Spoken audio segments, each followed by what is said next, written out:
It's been about 18 months since I last talked about Lies of P, the fairy tale Souls-like based on Pinocchio, which somehow managed to make a fairy tale Souls-like based on Pinocchio a viable premise for a game.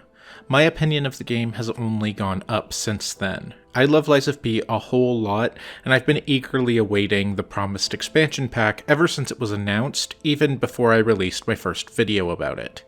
That expansion, Overture, is finally here, and it's way bigger than I was expecting. 5 chapters, all of which are fairly lengthy, as opposed to the base game's 11 chapters, and these levels are even more dense with lore than the base games were. Overture is a pseudo-prequel, with P and Gemini sent back in time to the first petrification disease outbreak, which we learned a little bit about from lore notes in the base game.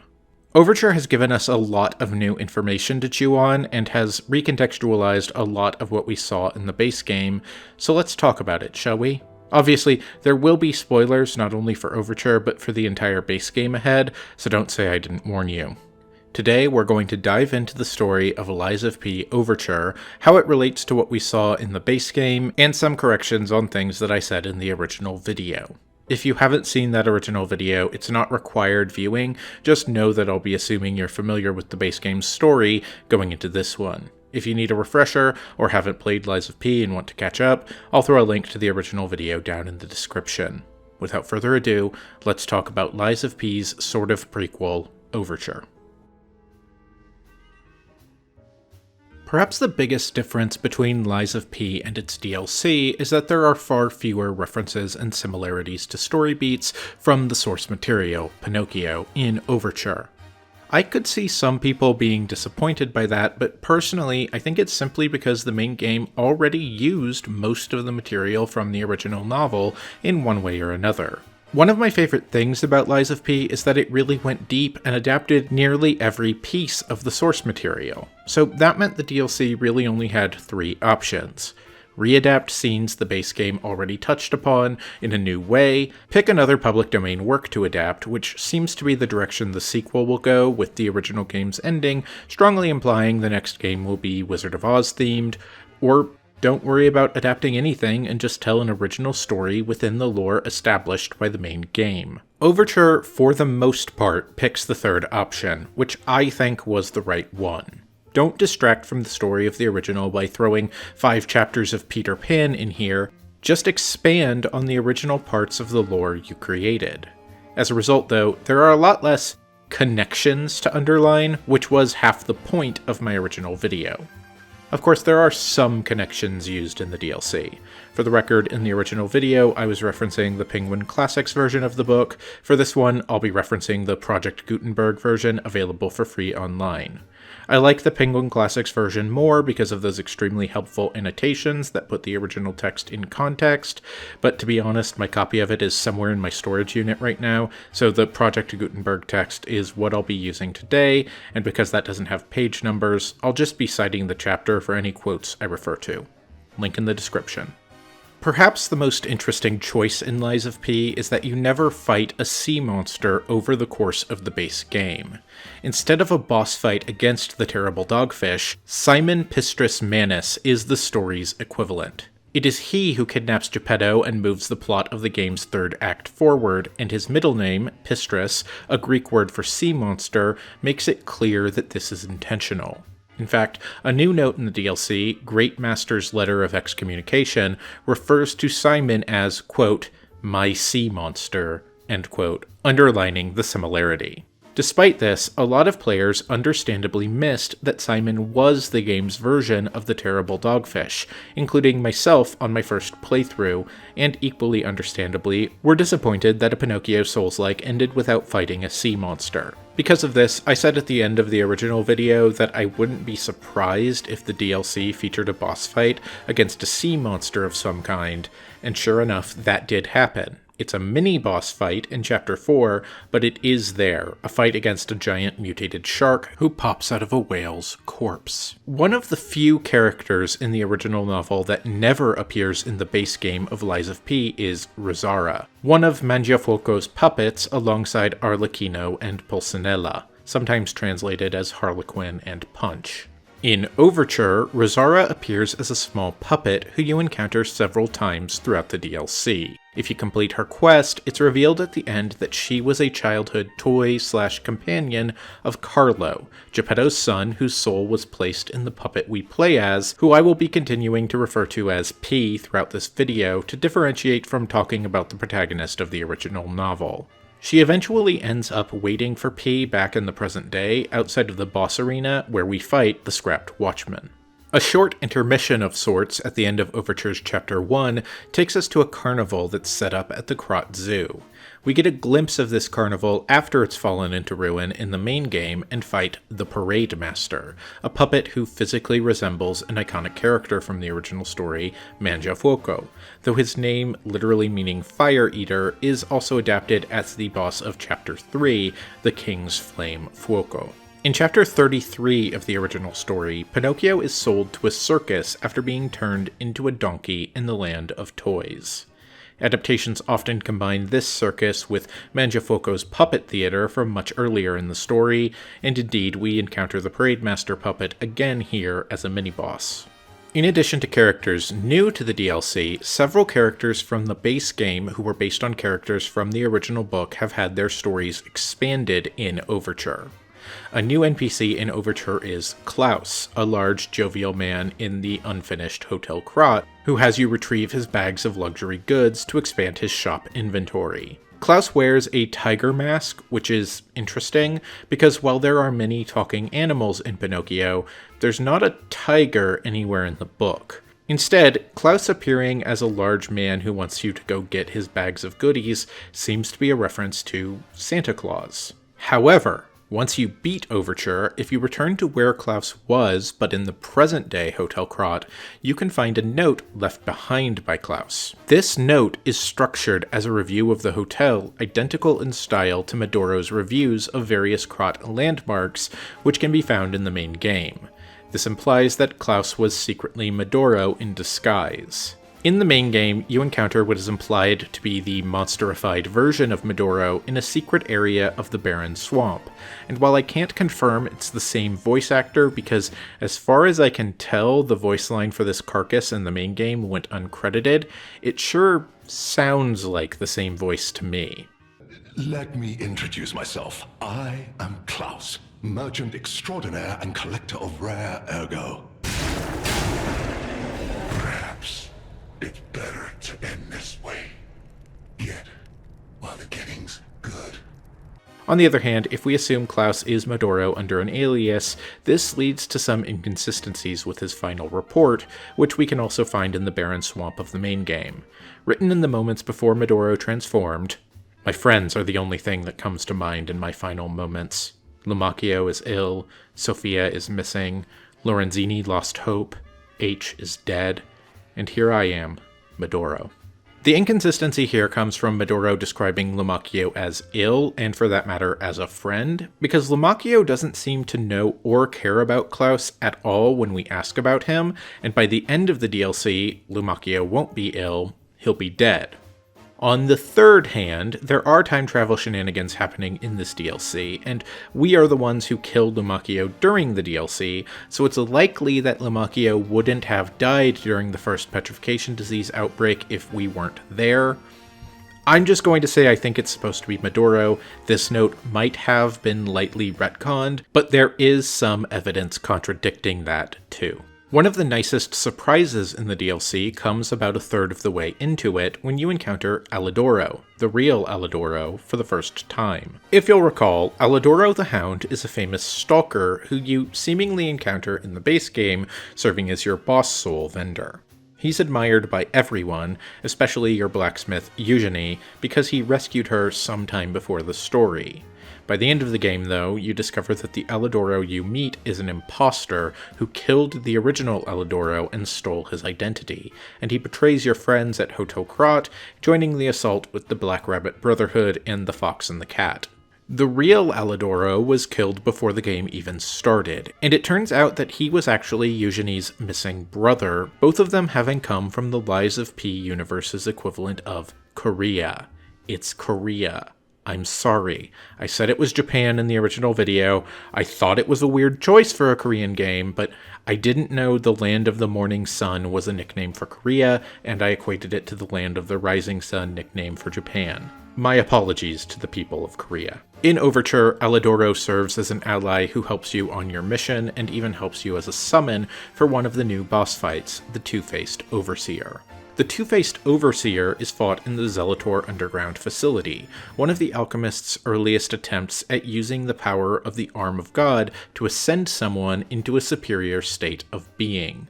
A note called Hymn of the Zealots reads, in part, "The Two-Faced Overseer, forged from the flesh of the ancients, was but a trial to prove the truth of our impending ascent. The Two-Faced gives way to a masterpiece, a warrior monstrous and strong, a great champion to fight for the order, to save the right from wrong." This implies that the process of creating the Two-Faced Overseer was later improved to create Champion Victor from the main game. The Black Rabbit Brotherhood aren't physically present in the DLC, but you get to find their hideouts and get their outfits.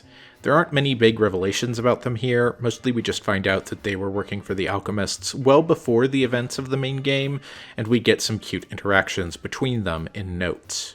You can fight a younger version of the green monster of the swamp in a hidden section of the DLC's third level, here called the Pre-Metamorphic Green Hunter. When you get it to low health, it runs away to prevent any time paradoxes when you fight it years later in the barren swamp.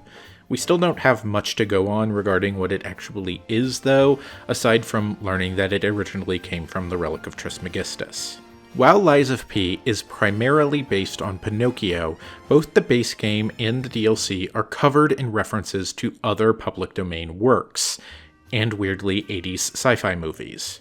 I got a lot of comments pointing these out in the original video. I didn't talk about them there because the main focus of that video was how Lies of P adapts Pinocchio. But before we move on, let's talk about some of these other references, both new to the DLC and which I didn't point out before. One of the apartments in Krot in the second chapter has the address 221B, which is a reference to the residence of Sherlock Holmes, 221B Baker Street. Sherlock Holmes is again referenced by the DLC in the form of an outfit, the famed detective's coat. I joked in the original video about Champion Victor being Bane, and I do think that's likely an intentional point of reference, but his name and his nature as a reanimated corpse is likely a reference to Victor Frankenstein. The character of Belle, whose partner has transformed into a carcass, is a reference to the story of Beauty and the Beast. Belle is not only the name of the character in the Disney film, it's literally the French word for beauty. So while a translated version of this fairy tale would call her Beauty, her name was literally Belle in the original text. While we're talking about Beauty and the Beast references, one of the storefronts on Elysian Boulevard is for a store called Mrs. Potts, after one of the characters from Disney's adaptation. Another store on Elysian Boulevard is called Mother Fairy, which is probably a reference to the fairy godmother from Cinderella. The painting of Carlo with the growing nose is said to be painted by a man named D. Gray. This is a reference to The Picture of Dorian Gray, a novel about a man who paints a portrait of himself, which ages in his place. The fourth chapter of Overture features an old fisherman, Saulo, who has managed to capture an enormous fish after a 3-day battle with it. He asks you to go tell a younger man in the village, Manolin, about his catch, and return with a bottle of beer, though you find Manolin and Saulo's wife dead in the village along with everyone else. Upon returning, you can choose to tell him everyone in the village is dead, or to lie to him in his final moments, and tell him they were all impressed with his catch. This is an allusion to the Ernest Hemingway novella The Old Man and the Sea, where the titular old man, Santiago, who is nicknamed Saulo, meaning unlucky, spends 3 days fighting with a giant marlin before ultimately losing it to a shiver of sharks. Manolin is also the name of Santiago's apprentice in The Old Man and the Sea. The pale color of the fish which Saulo has caught may also be a reference to Moby Dick, and by extension Saulo may be a reference to Captain Ahab, who also fought with his white whale for 3 days. Or maybe Hemingway was referencing Melville's novel by making his own fisherman who's too proud to live fight his fish for the same amount of time, and so it's referencing both by extension. I don't want to get lost in the weeds here, so I'll just say you be the judge and leave it at that. The toy that you get from Arlecchino related to Vanini is a reference to George Méliès's iconic silent film, A Trip to the Moon, one of the first science fiction films ever made. In the DLC, there's an alchemist named Alexander who repeatedly communicates to you through puppets scattered throughout the 3rd level before you discover at the end that he's a brain in a jar. This is potentially a reference to the H.P. Lovecraft story, The Whisperer in Darkness, but the idea of a talking brain in a jar is broad enough that I'm not totally comfortable calling it a reference.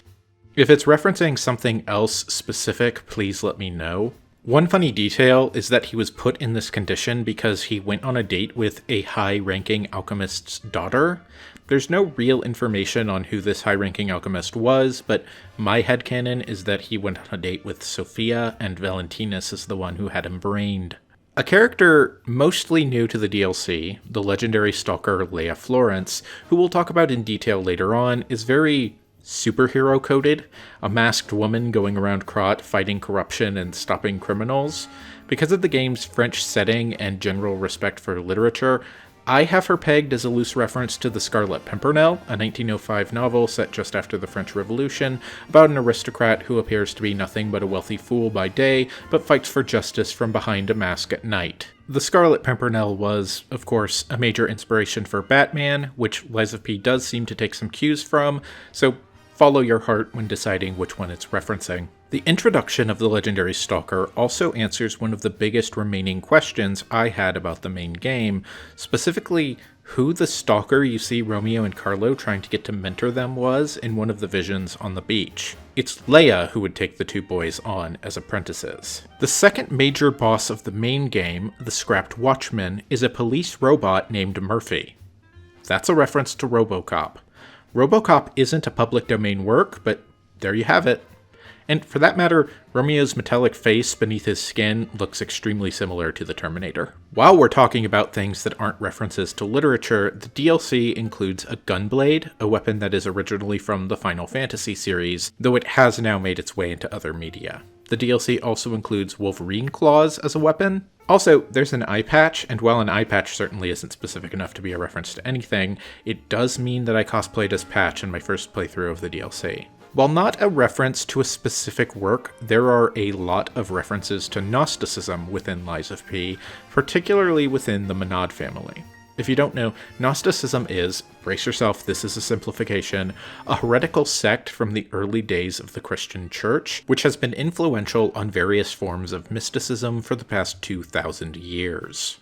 This is a huge topic, well beyond the scope of this video, and I'd need to read some books on the subject to feel comfortable speaking with any sort of authority on it, because I am not an expert, but here are a few examples. In Gnosticism, the word monad refers to God, used similarly to how modern Christianity talks about the Holy Trinity. The name Valentinus comes from the most well-known Gnostic leader. Sophia is, in Gnosticism, the syzygy of Jesus, his other half, the feminine aspect of God in contrast to the masculine aspect represented by Jesus. A very literal interpretation of the phrase the bride of Christ, or Jesus' female twin, or both. Again, I'm way out of my depth here without doing extensive research that would derail this video into being something else. Gnosticism in Lies of P would be its own video. Maybe I'll make that video someday if people are interested, but that day is not today. It's just worth mentioning here as a part of a reference roundup. These references to Gnosticism are probably at least partially a nod to real-life alchemy. Some of the ideas in alchemy were borrowed from ideas in Gnosticism. It's one of several schools of thought that blended together into what became alchemy. This layer of Gnostic references within the leadership of the alchemists works well as subtext in the story of Lies of P, because the alchemists within the game are basically a religious order masquerading as a scientific one. That's a roundup of the references I noticed / can recall from both the main game and the DLC, outside of the obvious ones to Pinocchio and Wizard of Oz and the Stinger. There are likely more, and feel free to list the ones I've missed here in the comments. But now, we're ready to move on to talking about the overall story of Lies of P Overture. First though, I'd like to tell you about today's sponsor, Manta Sleep. At the beginning of summer, Manta Sleep graciously provided me with their Manta Pro Sleep Mask and Manta Cool Eye Cups, and I absolutely love them. Summer is starting to wind down, but the days are still long and bright, and the temperatures of 110 degrees and above here in the American Southwest, that's 43 degrees Celsius if you prefer, really drain you of energy by the end of the day, which makes it important to get a restful night's sleep. Thankfully, my Manta Sleep Mask is perfect for that. The mask is adjustable so it fits comfortably no matter the size and shape of your head, and it feels very high quality. It's great at blocking out all those annoying little LEDs and other lights that can disrupt your sleep, so you always wake up feeling refreshed. Manta Sleep is a part of the pro nap movement, and those cool eye cups do a great job of blocking out that bright summer sunlight so I can cool down and recharge in the middle of the day.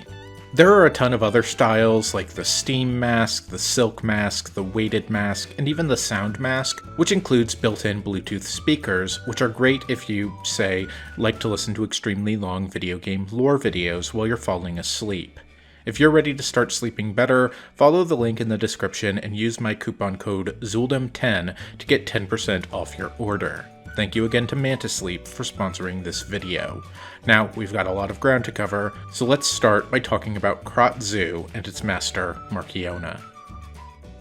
The first level of Overture is set at Krat Zoo, which immediately lets Gemini in on time travel going on in the expansion, as it was famously destroyed. Before the events of Overture, Krat Zoo was founded by a character named Colonel Little, an explorer who traveled the world alongside his crocodile companion Rex, captured many exotic species like lions, elephants, and zebras, and returned to Krat with them to display them to the people of the city. At some point, though, control of the zoo was stolen from Colonel Little by the Alchemists. We know this because of one of the expansion's side quests involving 3 Krat mysteries. 3 collectibles that can be found in Overture are National Enquirer-styled articles about mysteries rumored throughout Krat, with possibly supernatural explanations. By taking coded messages to Alidoro, who can decrypt them, you're able to solve all 3 of these mysteries, and it turns out that it's not the supernatural, but the alchemists who are responsible for them. The first of these mysteries is the vanished taxidermist. In the Adventurers Hall, essentially the visitors center for the zoo, you can find the taxidermied body of Rex the crocodile.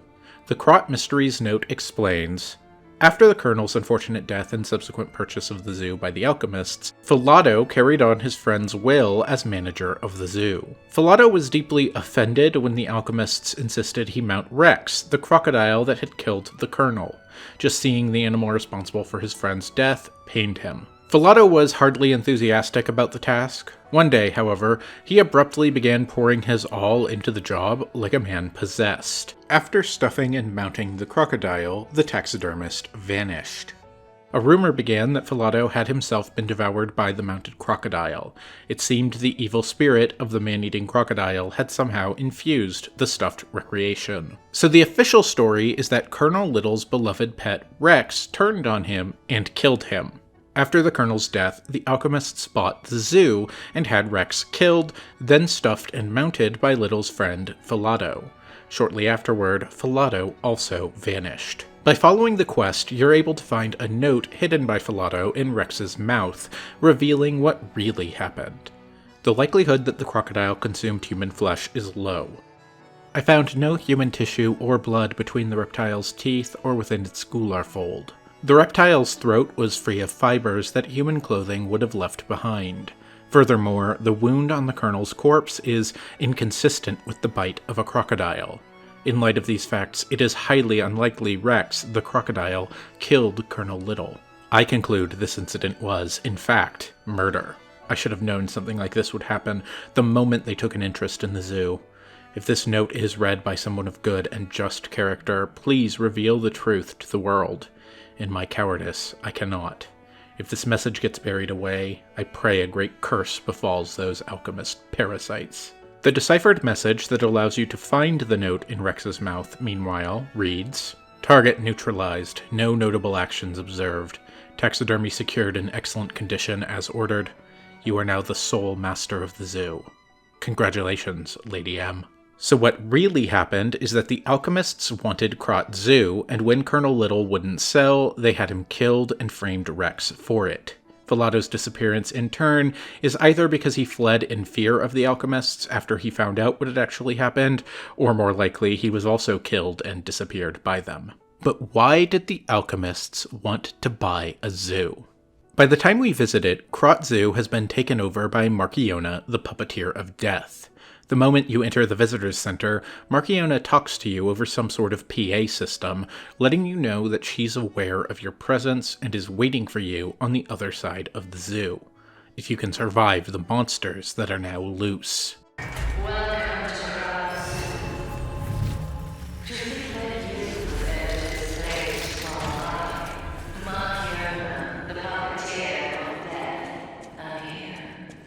Have you done fit? Marchiona is a high-ranking alchemist, and in the following level, we learn that she's the one responsible for several of the alchemist's most important and most evil breakthroughs. A note found in the next level, called Crumpled Interrogation Log, says this: Inquisitor. The rebuttal of the accused has failed to convince the Order. No valid reason was offered for the slander of Marchiona, the Enlightened One, nor the termination of the experiment. Do you have anything more to...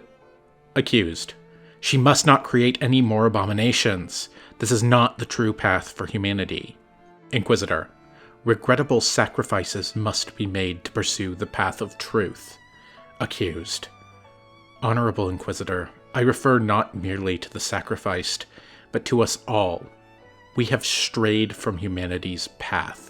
So Marchiona was the one responsible for the earliest stages of development of the alchemist's cure, and the first person to create the monsters known as carcasses. Marchiona's blue skin is reminiscent of the pale skin of bosses in the main game like Champion Victor, Laxasha the Complete, and Simon, so she might be testing the cure on herself as well. Is she a perfect evolution like Laxasha, then? Well, you could read it that way. All we know for sure is that Laxasha was the first completed person ascended by the alchemist's elixir, and while I thought at the time that she was a recent creation, it's not actually stated how long she'd been that way. I'm still of the opinion that the final missing ingredient that the alchemists needed to perfect the cure was Sophia's blood, and she definitely hadn't been captured by Simon yet when Marchiona set up in Krat-Zu. I personally think Marchiona has taken a different strain of the elixir, or some other sort of experimental enhancement, making her a nearly complete, but not quite complete, evolution by whatever standards the alchemists are judging that by. Your mileage may vary, though. When we reach Krat-Zu, it's been completely overrun by the animals it once held captive, now transformed into carcasses. There are a few animals in the base game that have been turned into carcasses, specifically dogs and bears, mostly seen in the middle of the game, but for the most part we encountered humans who had been transformed. Krat-Zu shows us mutated versions of baboons, polar bears, kangaroos, and more. This is, I think, the reason Marchiona has set up in Krat-Zu. She's developing the alchemist's elixir, and to do that she needs not only human test subjects, but a wide range of animals. Where's the best place to get a lot of animal test subjects, and fast? The zoo. Something interesting is that some of these animals seem to be developing traits of each other when they transform, like the wolves who have developed long reptilian jaws. My new highlight of the entire game in terms of monster design is the Advanced Elephant Carcass. While the normal variant has got an interesting design with the sad-looking crippled hind legs, the much more memorable encounter is with the advanced variant a little later on. This one starts off the same before its head erupts into an absolutely nightmarish amalgamation of many different animals that have merged together. It's a fantastic looking monster, one which killed me initially not because of its attack pattern, but because its transformation and second form actually caught me off guard and let it get a jump on me. The fact that these animal monsters are transforming in an even more brutal and horrifying way than the human carcasses we saw in the base game did implies to me that these are test subjects for an even more imperfect version of the cure than the human carcasses received. A prototype of a prototype, turning them into some sort of primordial soup and then merging them together in a way we don't see in the base game. It's worth asking exactly how and why these animals got loose in the zoo, although the game doesn't provide a single clear answer, so it will require some speculation. In the Botanical Garden, we can find a note called Emergency Directive Number 1, which helps explain what exactly is going on. It reads as follows. Intelligence gathered indicates that a puppet currently heading to Krat Zoo could significantly affect the Order's plans. Specific details cannot be shared, but the leaders have confirmed the continued autonomous operation of the target poses a significant threat to our future. Marchiona and the alchemists under her command are hereby ordered to stop the target's advance at all costs.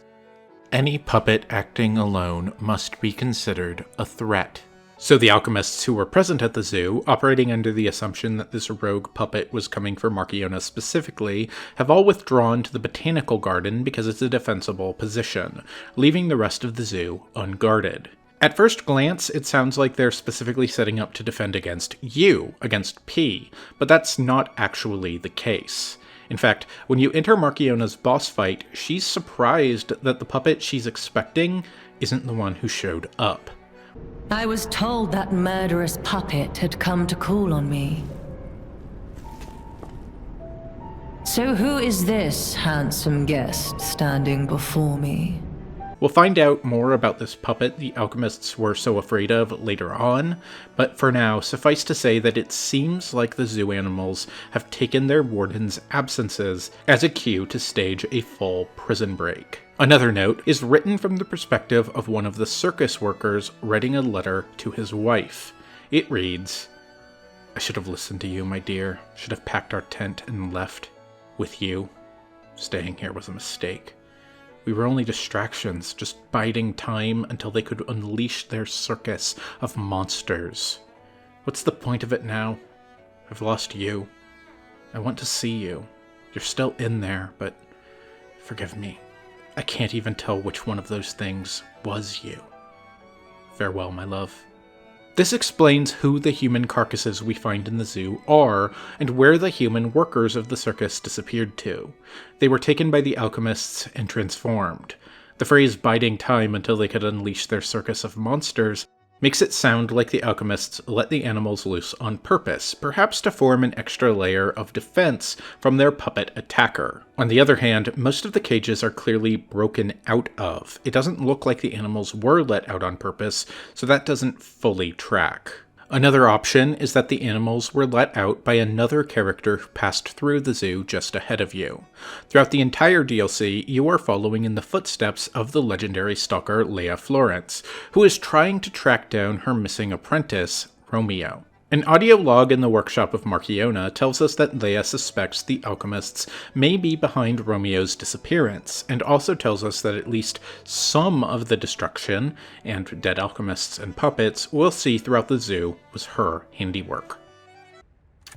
This is a message for Marchiona, my sadly not departed friend. Important matters brought me to your door.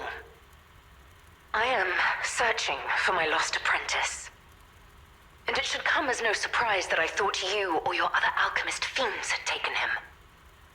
I hope you don't mind, but I made a mess of your lackeys as I passed through. If you do, consider it partial payment for what happened to my other apprentice. As soon as I am able, I shall return to collect your remaining debt. Until then, take care not to die. From Lea Florence, Monad. The way Lea says she made a mess of Marchiona's lackeys refers to several dead alchemists and puppets we see throughout the level, though it is possible the cages were opened by Lea either purposefully or by accident as she cut through the area. The cages look like they were broken out of, though, so personally what I think happened is that the alchemists acting as zookeepers retreated to the botanical gardens to defend Marchiona, and as Lea fought her way through the area, the animals were agitated and broke free. There are two big reveals in that audio log from Lea we need to mention. The first being that, while I originally believed both Romeo and Carlo were killed during La Rose Estate incident, it turns out Carlo was apparently killed by Marchiona well before the events of Overture, and Lea has been holding a grudge against her ever since. In fact, during the boss fight with Marchiona, she says while using her most powerful move that she had been hoping to save this power for Leia, and when she dies, she bemoans that she'll never get to fight Leia to the death. Surprisingly, this isn't even Leia's only nemesis in this DLC, she has an honest-to-God rogues gallery. The audio log also reveals that Leia's full name is Lea Florence Monad, which of course makes her a member of the Monad family, who before now we only knew to consist of Valentinus Monad, the original leader of the Alchemists, his wife Isabel Monad, who was a listener, and of course Sophia Monad, our blue fairy. Marchiona's other noteworthy invention, aside from the carcasses, is the arch puppet. Before Marchiona joined the Alchemists, she worked for Geppetto's workshop as a technician, as seen in the note Announcement for the Brotherhood of Truth. These are the unique puppets which you fight inside of the zoo's botanical garden. The note, titled Secret Letter with the Ouroboros symbol, written by Marchiona, tells us more about just what makes them special. Sir Manus, the key has escaped, but the operation proceeds smoothly, according to the plan. We never found his hidden absolute commands, but we discovered a way to bypass the Covenant. We now have the ability to force more puppets to follow the will of the Order. My experimental arch puppets will become the very foundation of the Order's greatest armies. With this victory, you must see my loyalty to you is absolute. This tells us two important things. First, Marchiona is specifically reporting to Simon and not Valentinus, who should ostensibly be the leader of the organization at this time. Most of what happens in Overture is revealed by the end of the expansion to be the result of Simon staging a coup to wrest control of the organization away from Valentinus, and this implies that Marchiona was a part of that coup. Second, the thing that's special about these arch puppets isn't just their thighs, it's also that Marchiona has found a way to circumvent the secret Law Zero of the Grand Covenant, that Geppetto's orders are absolute and all puppets must obey him. This is huge for the Alchemists, because while they don't yet realize just how much of a threat Geppetto actually is to them, it is that Law Zero that allows Geppetto to initiate the puppet frenzy in the main game to interfere with their plans. One of the documents we can find in the DLC, the Announcement for the Brotherhood of Truth I mentioned earlier, tells us what the Alchemists planned on using the Archpuppets for. Marchiona created her true masterpiece, the Archpuppets, to spread the elixir throughout Krat. When her army of God is complete, it will grant the joy of evolution to every citizen in the land. So the Alchemists planned to use these archpuppets to spread their flawed cure throughout Krat, causing the citizens to turn into carcasses en masse, and use the ergo harvested from the disaster to ascend someone to godhood. This is, of course, the same plan that Simon uses years later in the main game, though Marchiona's death before the archpuppets were fully completed and able to be mass-produced seems to have delayed them. Marchiona was working right up until we reached her. Shortly before her fight, we're able to find her workshop, and we follow her through a secret escape route into the arena. During her fight, she complains about how we've interrupted her work, so she was likely there until moments before we reached her workshop. When we finally fight Marchiona, she uses a glove that's very similar to the one which Geppetto uses during the main game's final boss fight to control the nameless puppet. Since she was a technician at the workshop, she probably took this technology to directly control puppets from Geppetto, or vice versa. Unlike Geppetto, though, she's an active participant in the fight, making it a fairly unique duel fight where you can only temporarily incapacitate her puppet, and the fight won't end until Marchiona is defeated. The last really important thing about Marchiona's backstory that we need to talk about before moving on also comes from that Announcement for the Brotherhood of Truth flyer. Quote, "It was she who discovered the secret of the sacred maid puppet, a sign from God that opened the door to the potential of immortality." If you don't remember, Camille, the maid puppet in question, was the first puppet to awaken her ego, regaining her free will and personality. To quote from First Discovery Camille, a note found in the Archabbey of the main game, "It was God's miracle that Camille was made into a maid puppet. Despite being in the early phase when the design was rudimentary, Camille caught and saved a baby who fell from a crib. Such function was nowhere to be found in the design. Her appearance and identity in living years were similar, so it was probably easier for her to manifest an ego. After hurriedly collecting Camille to launch an investigation, the Order found out that she understands language and got a message. Send me back to my child. By interrogating and taking Camille apart, the Order had opened the door to a new possibility. The DLC reveals this origin for Camille to be a lie, a sanitized version of events that the Alchemists tell to their lower-ranked members.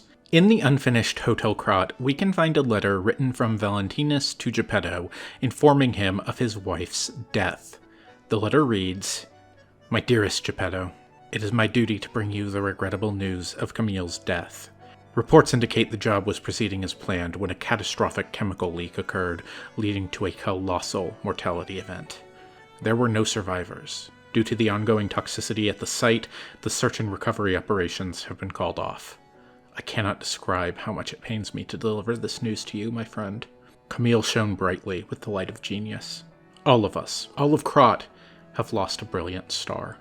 Interestingly, we can find a draft of a news article that gives a completely different cause of death, a cruise ship disaster, with a note at the end indicating that this story was officially sanctioned by the Alchemists.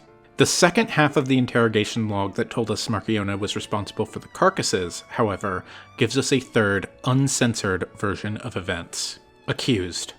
As an agent of the Salamander Division, I was present at the scene of the fateful accident. Back then, Marchiona meant nothing to the Order. She should have been disposed of. Instead, the Elders decided her abnormal tendencies held value and invited her to join the ranks. And they were proven correct. But at what cost? What kind of monster implants the heart of the person who raised them into a puppet? Did she even mourn the loss of redacted? Inquisitor. Would you wish sentiment to stand in the way of the Enlightened One's greatest accomplishment? She opened the door to the Order's discovery of immortality.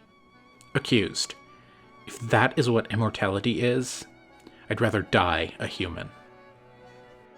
A few reveals here. First, we learn that Marchiona was not simply a member of Geppetto's workshop, but Camille, and presumably Geppetto, raised her, making her a foster sister to Carlo. She betrayed them, though, joining the Alchemists and even transplanting Camille's soul into a puppet. Another note, the Order's letter of reprimand, implies that this may not even have been an accident after all, but rather that Marchiona specifically killed her foster mother as an experiment because Camille was a listener. Someone with the power to hear the memories stored within the Ergo. Do not forget the importance of the listeners.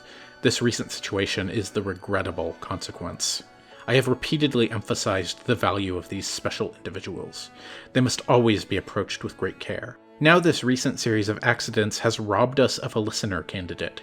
This is a significant loss. I acknowledge that managing this specific candidate was difficult due to the subject's position and a high amount of interest in her. However, this accident resulted in her death, the mysterious death of a family member of the head of the workshop union. This is something that even the Order does not condone. The members who planned this misguided experiment will be dealt with. They were not authorized to attempt to create linkages between the listeners and the Great One's relics. If a similar incident occurs in the future, the Order will not hesitate to punish those responsible. I think this letter of reprimand was most likely written by Valentinus, and we know that Marchiona was not dealt with for her crime, but promoted to one of the highest ranks in the Order. We can see, then, that Valentinus was already starting to lose control over the Alchemists before Overture began, and by the end of the expansion, we'll learn just how far that loss of control has gone. In the backstory of the main game, we were introduced to the two major factions of stalkers operating as mercenaries within Krat.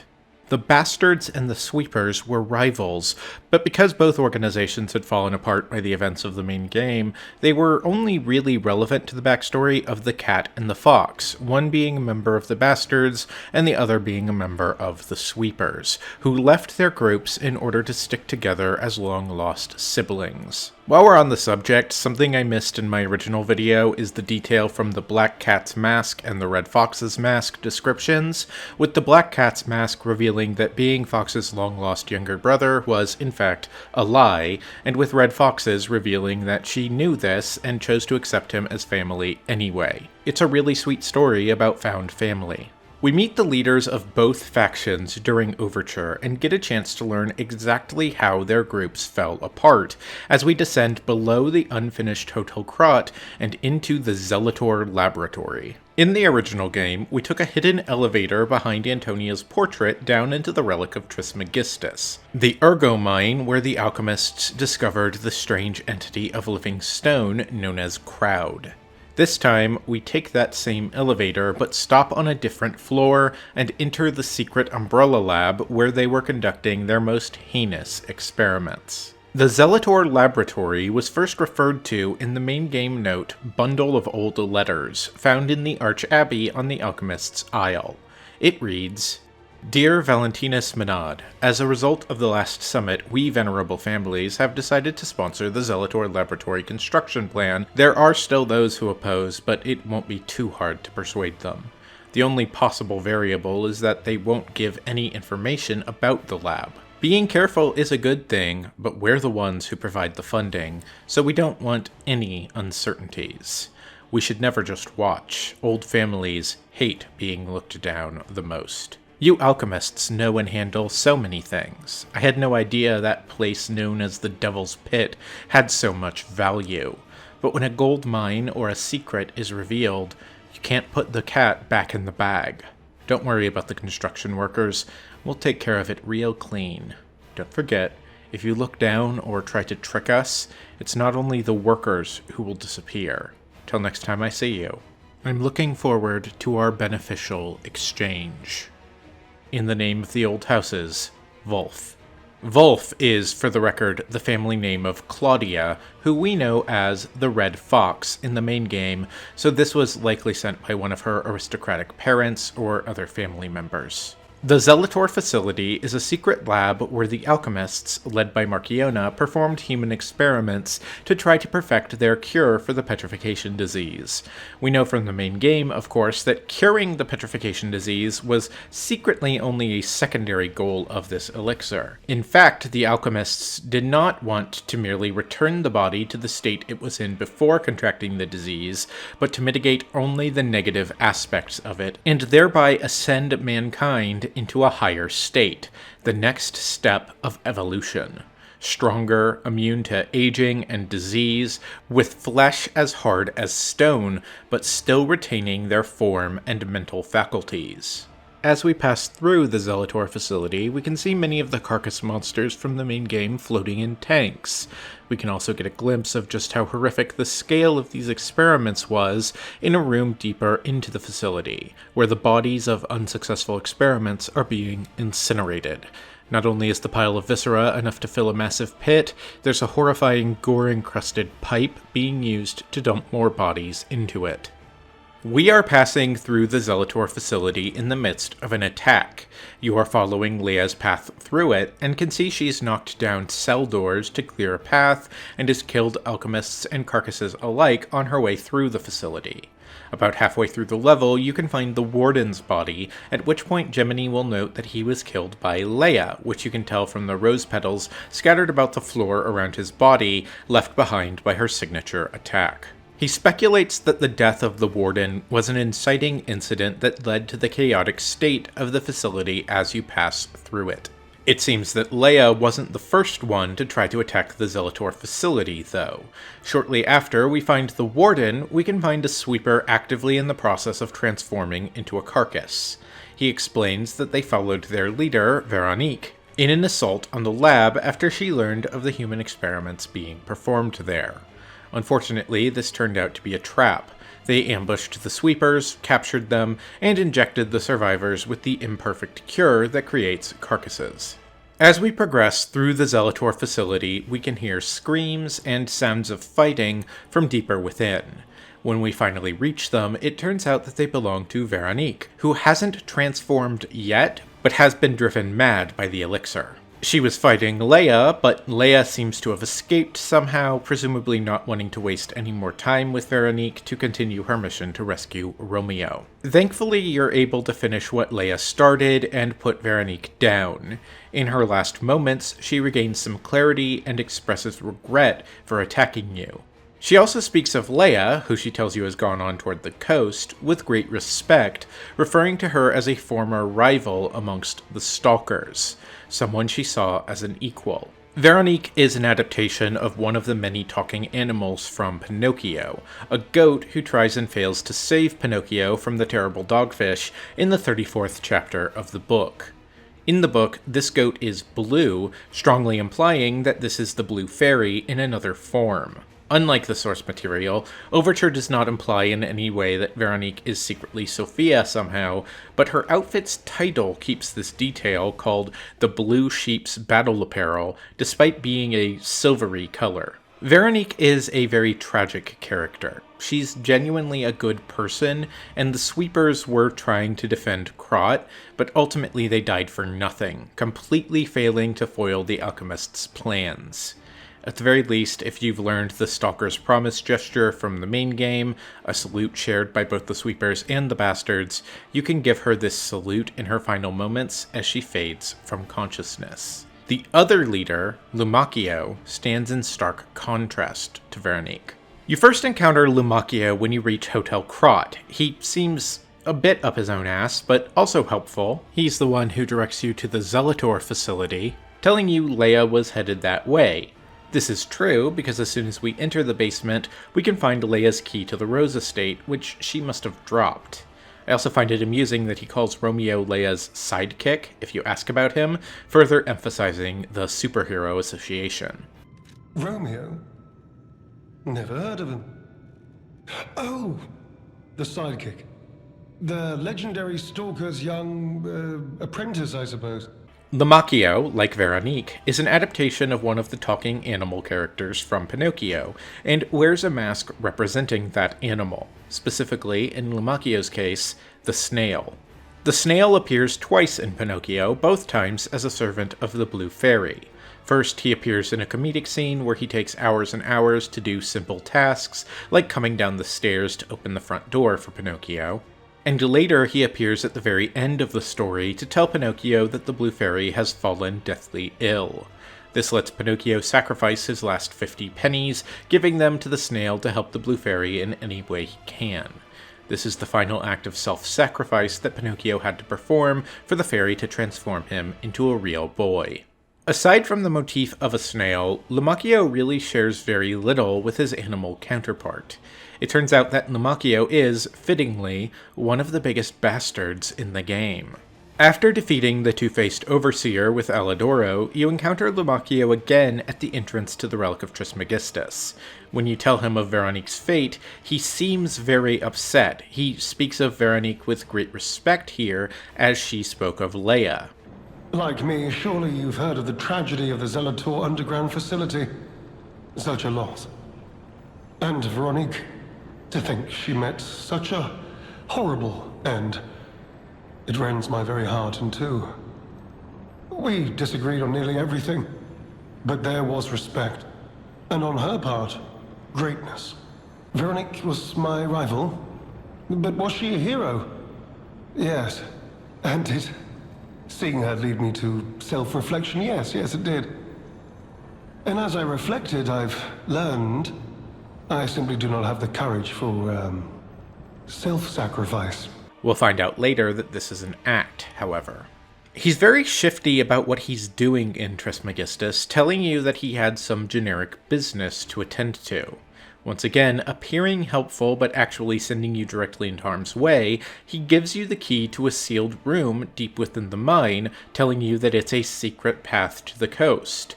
Technically correct, but in actuality, this sends you directly into the boss room of the level with the Anguished Guardian, which he leaves out. He's clearly trying to get you killed. Of course, we end up defeating the Anguished Guardian and do make it to the coast, which serves as the 4th chapter of the DLC. This is where we have our third and final encounter with Lumacchio, who serves as the boss of the level, fighting him inside of a capsized ship. In the conversation with Lumacchio before his boss fight, he reveals that he was the one responsible for the ambush that trapped Veronique and transformed her, intending to get Lea and Veronique to kill each other. Then, of course, he sent you that way, hoping that she'd take you out as well. He also reveals that he's been taking orders directly from Simon because he recognized that there was a civil war brewing among the alchemists, and that if he didn't pick a side, he'd probably end up dead from the crossfire.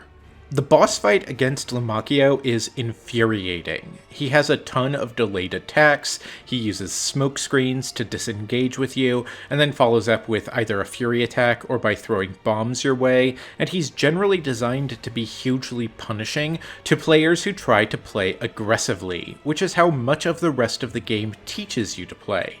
The boss that gave me the most trouble in this DLC was the Anguished Guardian, but Lamacchio is a close second, and it's specifically because he fights dirty.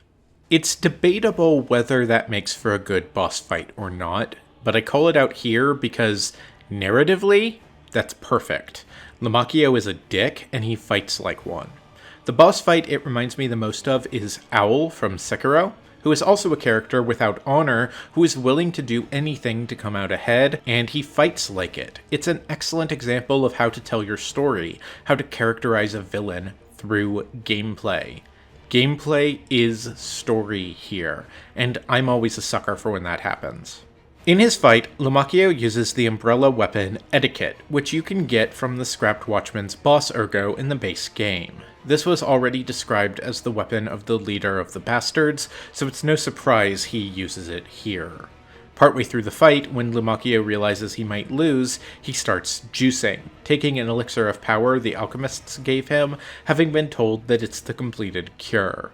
In reality, this is just the same flawed version of the elixir that turned so many others into carcass monsters, and partway through the fight, Lamacchio is transformed into a strange Davy Jones octopus man who fights even more aggressively and desperately. Lamacchio is stunned by the alchemist's betrayal, first confused at how he could have been given the wrong elixir since it was given to him directly by the alchemists, and then insisting they must have mixed them up by mistake. It should have been obvious to him that the alchemists weren't to be trusted, especially since he is a deceitful character, and there's nothing that Simon hates more than lies, hypocritically in this case, but he thought he was always the smartest man in the room, and that is what destroyed him in the end. When you finally defeat Lamacchio, he'll beg for mercy. If you do spare him, he'll angrily say that it's not enough to just let him be, you need to take him with you to get treatment. Obviously, we're not going to do that. If you spare Lamacchio, you can return to find him dead anyway, along with his last letter. This reveals his last name to be Pantalone. Pantalone or Pantaloon is the name given to a specific character archetype in the Italian school of theater referred to as the Commedia dell'arte, specifically the archetype of a high-class greedy fool. That's what he is in the end, just a fool who thought he was a genius. Now let's rewind back to the third chapter of the DLC, which has us revisiting a location we only briefly passed through in the base game, the Relic of Trismegistus, called the Abandoned Ruins Excavation Site here to differentiate it from the main game's level. The base game's Chapter 10 feels very strange.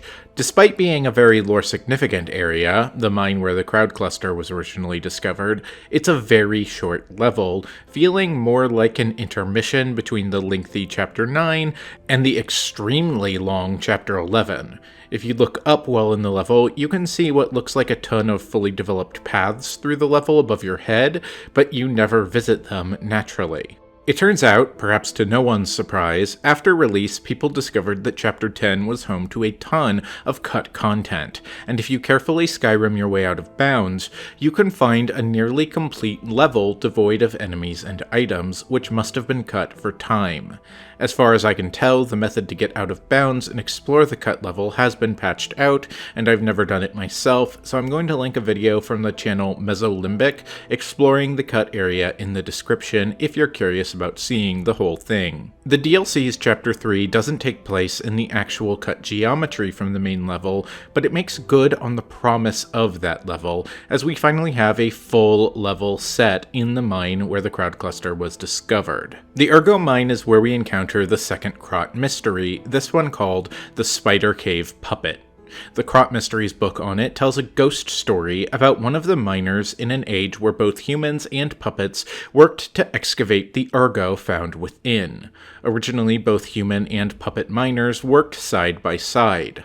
One of the humans was extremely mean to the puppets, in particular one who he called Rockhead. One day, after enduring much of this abuse, Rockhead suddenly charged into the section of the mine where the abusive miner was. The other workers heard screams a moment later, and the tunnel collapsed, sealing both Rockhead and the miner away.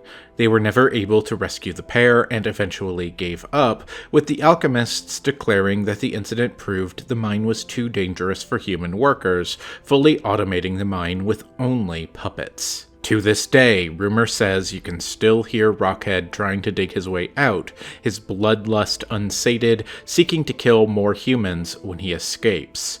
Indeed, near one of the puppets Alexander is speaking to you through, you can hear the sound of a pickaxe digging its way through solid stone. This is, of course, not quite the full story. When you eventually find and decode the second cipher machine, you are able to return to the wall where you heard Rockhead digging out and break through it with an attack. As soon as the puppet emerges, it powers down, its long task finally complete. Unfortunately, the miner trapped with him is long dead. You can read the miner's journal to get the real story. I'm trapped. My legs are unresponsive. I have water and biscuits. Luckily, only a puppet fell with me. That extends my food supply. Those damned alchemists, they tricked me into falling down here. If I escape, I'll report them all. What was the deal with that strange door in the ruins? And why did that stupid puppet fall behind me? I ordered Rockhead to dig our way out. The constant pounding of the pickaxe is driving me insane. Why did this have to happen the very day I bought my wife a gift? What awful luck. The dress got a bit torn, but still looks good. I refuse to die after spending so much money. Somebody save me, I don't want to die. Why is no one... Don't let me die down here. Rockhead brought water. I feel better. I've accepted this hole will be my grave. I'm going to die here. To be honest, I was dead as soon as we fell. Without Rockhead, I'd be dead already. I lived a rotten life, but I'm glad for this chance to reflect in my final hours. And yet I truly wanted to see you again, my love. If we manage to escape, I'll give my loyal companion a name other than Rockhead. Rockbuster, Steel Pickaxe, and Super Miner all sound good. We'll get out somehow, and the three of us will live together as a family. The decoded cipher machine reads, in part, target neutralized, no signs of life observed. Intermittent pickaxe pings can be heard. Repeating pattern suggests a broken miner puppet. Members of the Order will carry out the remaining excavation tasks. The great discovery is near. Awaken. Evolve. Ascend. What we can infer from all of this is that the alchemists were the ones actually responsible for the miner being sealed away and dying.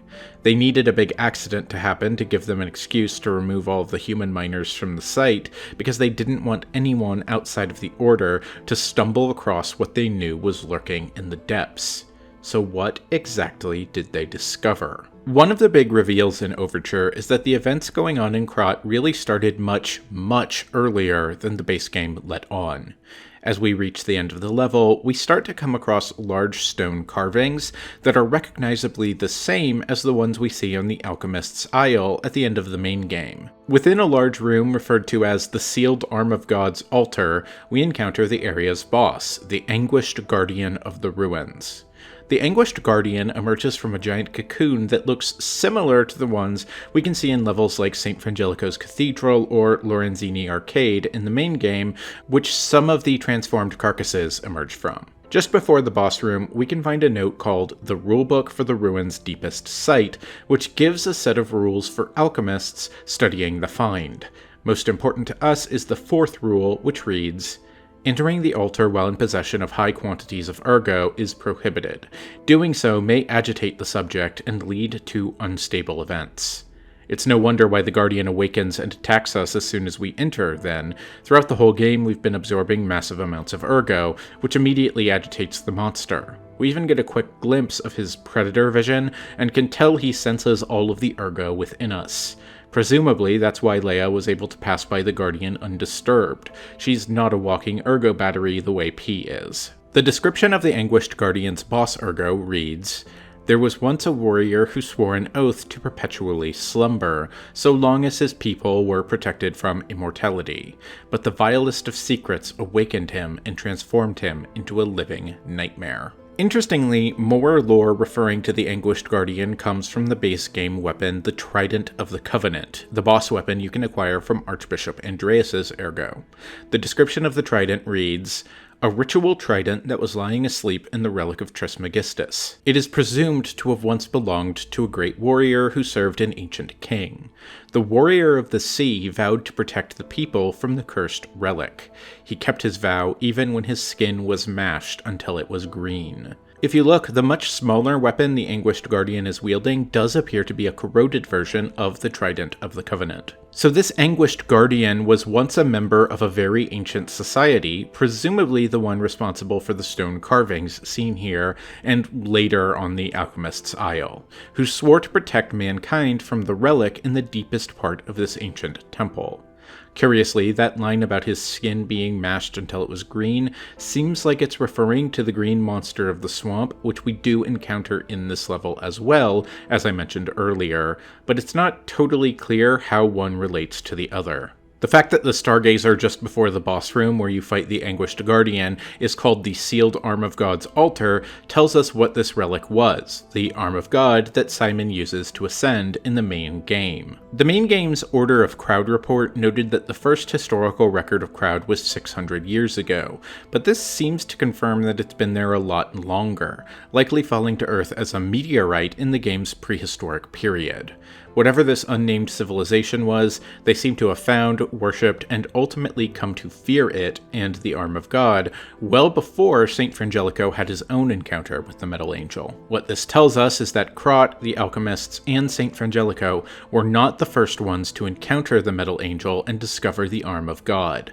Whoever this Anguished Guardian once was, he was granted immortality by the Arm of God and vowed to use that immortality to defend it, not for the sake of the Arm, but to prevent any future civilizations from being warped by it. Eventually, though, as millennia passed, he was transformed into the monstrous form we see now. He may be the only naturally occurring carcass we see in the entire game, depending on what exactly the green monster of the swamp is, I suppose. Indeed, the Anguished Guardian is probably why the alchemists began investigating how to harness that power in the first place, creating the carcasses. They are specifically trying to recreate and improve upon this creature. After we defeat the Anguished Guardian, we can find a book called Forbidden Book: The Wish Granter, which gives us a new perspective on one of the game's major lore figures. And so, blank appeared in a vision the saint described as follows. The beast's alluring eyes alternated in a color between gold and rust depending on the light, but they paled next to its magnificent smile, a most amicable expression. It had a smile that offered wisdom and benevolence. It could make wishes come true. At that moment, I knew for certain.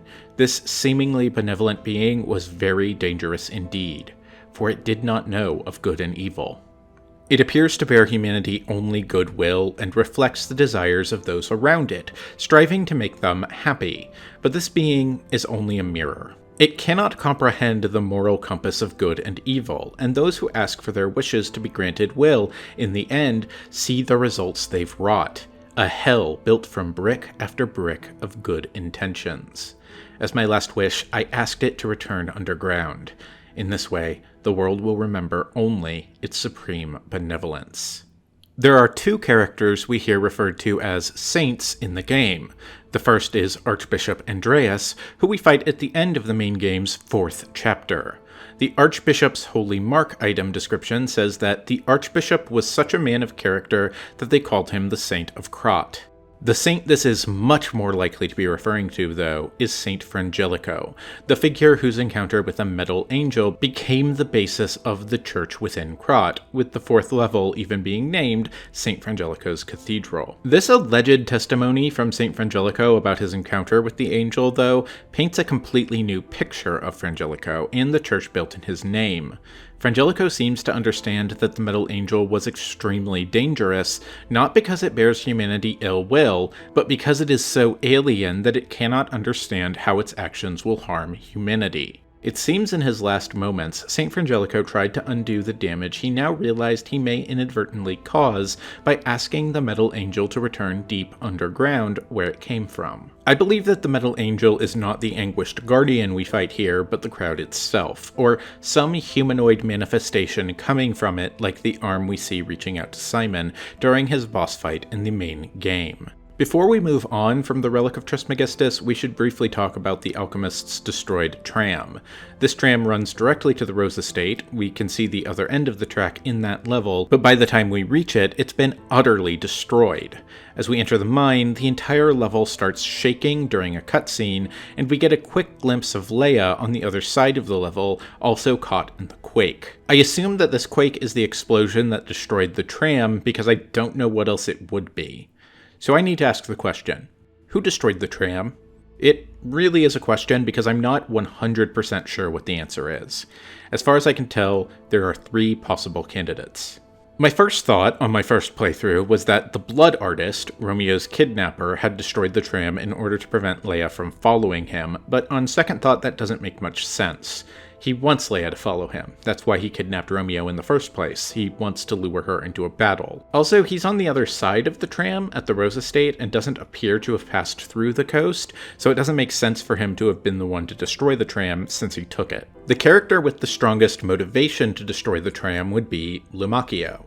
This makes a lot of sense to me. He's specifically been tasked by Simon to keep Lea and other intruders from reaching the Rose Estate, and that explains why he's acting so shifty when you encounter him in Trismegistus. Yes, it's partially because he's the one who transformed Veronique, but that would have happened before we met him at Hotel Krot. It makes more sense if he went to Trismegistus specifically after realizing his first plan to stop Lea, and you, hadn't worked, destroying the tram as a plan B. The only problem with this is the cutscene where the explosion shakes the entire area. If this is the moment that the tram was destroyed, then the cut to Lea shows her to be several rooms past the tram, already heading to the Rose Estate the long way via the coast. If the tram hadn't been destroyed yet, she would have wanted to take that route to reach the Blood Artist and Romeo as quickly as possible.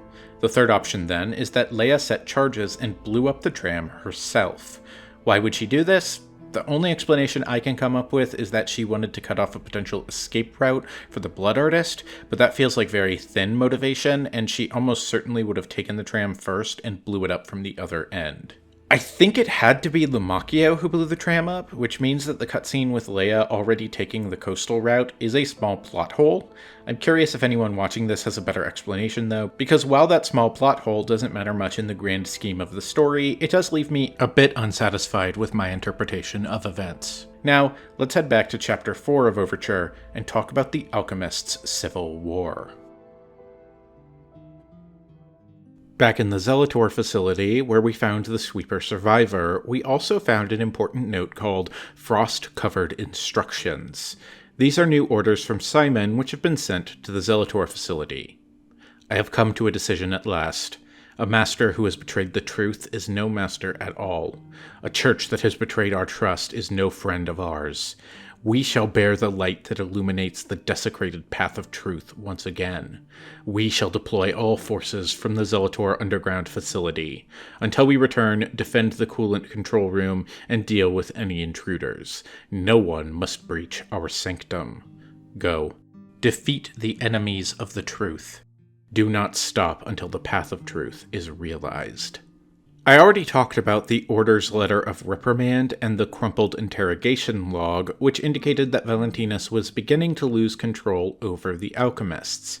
Both of these notes were also found in Zelator, and together with these instructions from Simon, we learn that a full rebellion has finally come. The reason the Zelator facility is mostly filled with carcasses, and only a skeleton crew of alchemists, is because those at Zelator have chosen to side with Simon and are marching on Valentinus's home, the Rose Estate. After we defeat the Anguished Guardian, we surface on the coast, only to find that a huge battle has left a ruined fleet of ships littering the coastline. As you pass through the ruined ships, you find the body of many alchemists, dead at the hands of a faction we haven't seen before. You can find one of their weapons, the Silent Evangelist's mace, which tells us, quote, "The Silent Evangelists have only one doctrine: silence. Their preaching is death, execution, and annihilation of the enemies of the Order. And death always flows beneath the feet of the silent evangelists, the blades of Simon. Those deaths become yet another of their secrets, breeding silence. A letter can be found on one of the destroyed ships, written by one of the alchemists to his family, which confirms that this attack was Simon's forces against the rest of the alchemists. And in the brig of one of the destroyed ships, you can find a cell that was holding the puppet serial killer known as the Blood Artist. Later, in the Rose Estate, we can find a note called On the Potential of the Murder Puppet that reveals that the Blood Artist was rebuilt and upgraded per Simon's orders after his first defeat sometime earlier at the hands of Lea. A note we can find here reveals that the alchemists in the destroyed fleet were transporting the Blood Artist and were given orders by Simon to release him into the city, but chose to disobey orders and instead were on their way to throw him overboard in the deep sea when Simon's forces attacked. One interesting detail is that a letter can be found on one of the fleet's ships, Correspondence from Beyond the Sea, which reveals where the ships were headed when Simon's secret police destroyed them. I cannot hide my awe regarding the events occurring there beyond the sea. Time and time again, I am enlightened by your profound learnings. I can only respond with my thanks. The golden medicine enclosed in your recent communique was most welcome. I have confirmed its efficacy on patients suffering mild symptoms of the stone disease, those whose lungs were not yet affected. Fortunately, it seems eradication of the disease on our shores is possible, as only some coastal residents have shown symptoms. Many lives are being saved thanks to the teachings of the Brotherhood. I shall post additional updates from across the sea soon. My wish is that you remain safe and well until then. May we someday meet, my brothers and sisters, here in the land of Radiant Dawn. Picking up this note also gives you the deep bow gesture, a Korean-styled bow, which in conjunction with the phrase the land of Radiant Dawn reveals that there's an entire sister group to the alchemists in Lies of P's version of Korea, the same land of the morning sun that Elidoro and Eugenie came from. That region has just begun to be affected by the petrification disease, likely because the Krot arm of the alchemists has been sending Ergo to experiment with. Another important detail about this fleet of alchemist ships comes from the third and final Krot mystery, the Haunted Lighthouse. The Krot Mysteries article reads, "The legend of how the Krot Lighthouse came to be called the Haunted Lighthouse is quite famous. However, even the most avid storytellers do not know the name of the ghost. In life, the ghost's name was Columbo, who was Krot's lighthouse keeper, but all knew him only as the Portly Keeper, for he was said to have been a greedy glutton. Columbo used his position to extort money from boat captains, granting passage only to those who paid. They say he amassed a vast fortune, hidden in a secret location known only to him. That treasure has never been found, leading to rumors that the keeper became so portly by consuming the treasure himself. The townspeople cursed Columbo with every breath. Some believe the curses worked, for one day, Columbo vanished. Like his treasure, he has never been found. The lighthouse could not be left unattended, so the townspeople appointed a new keeper. But that keeper suddenly resigned, driven from the post by the cries of the ghost that haunts the lighthouse.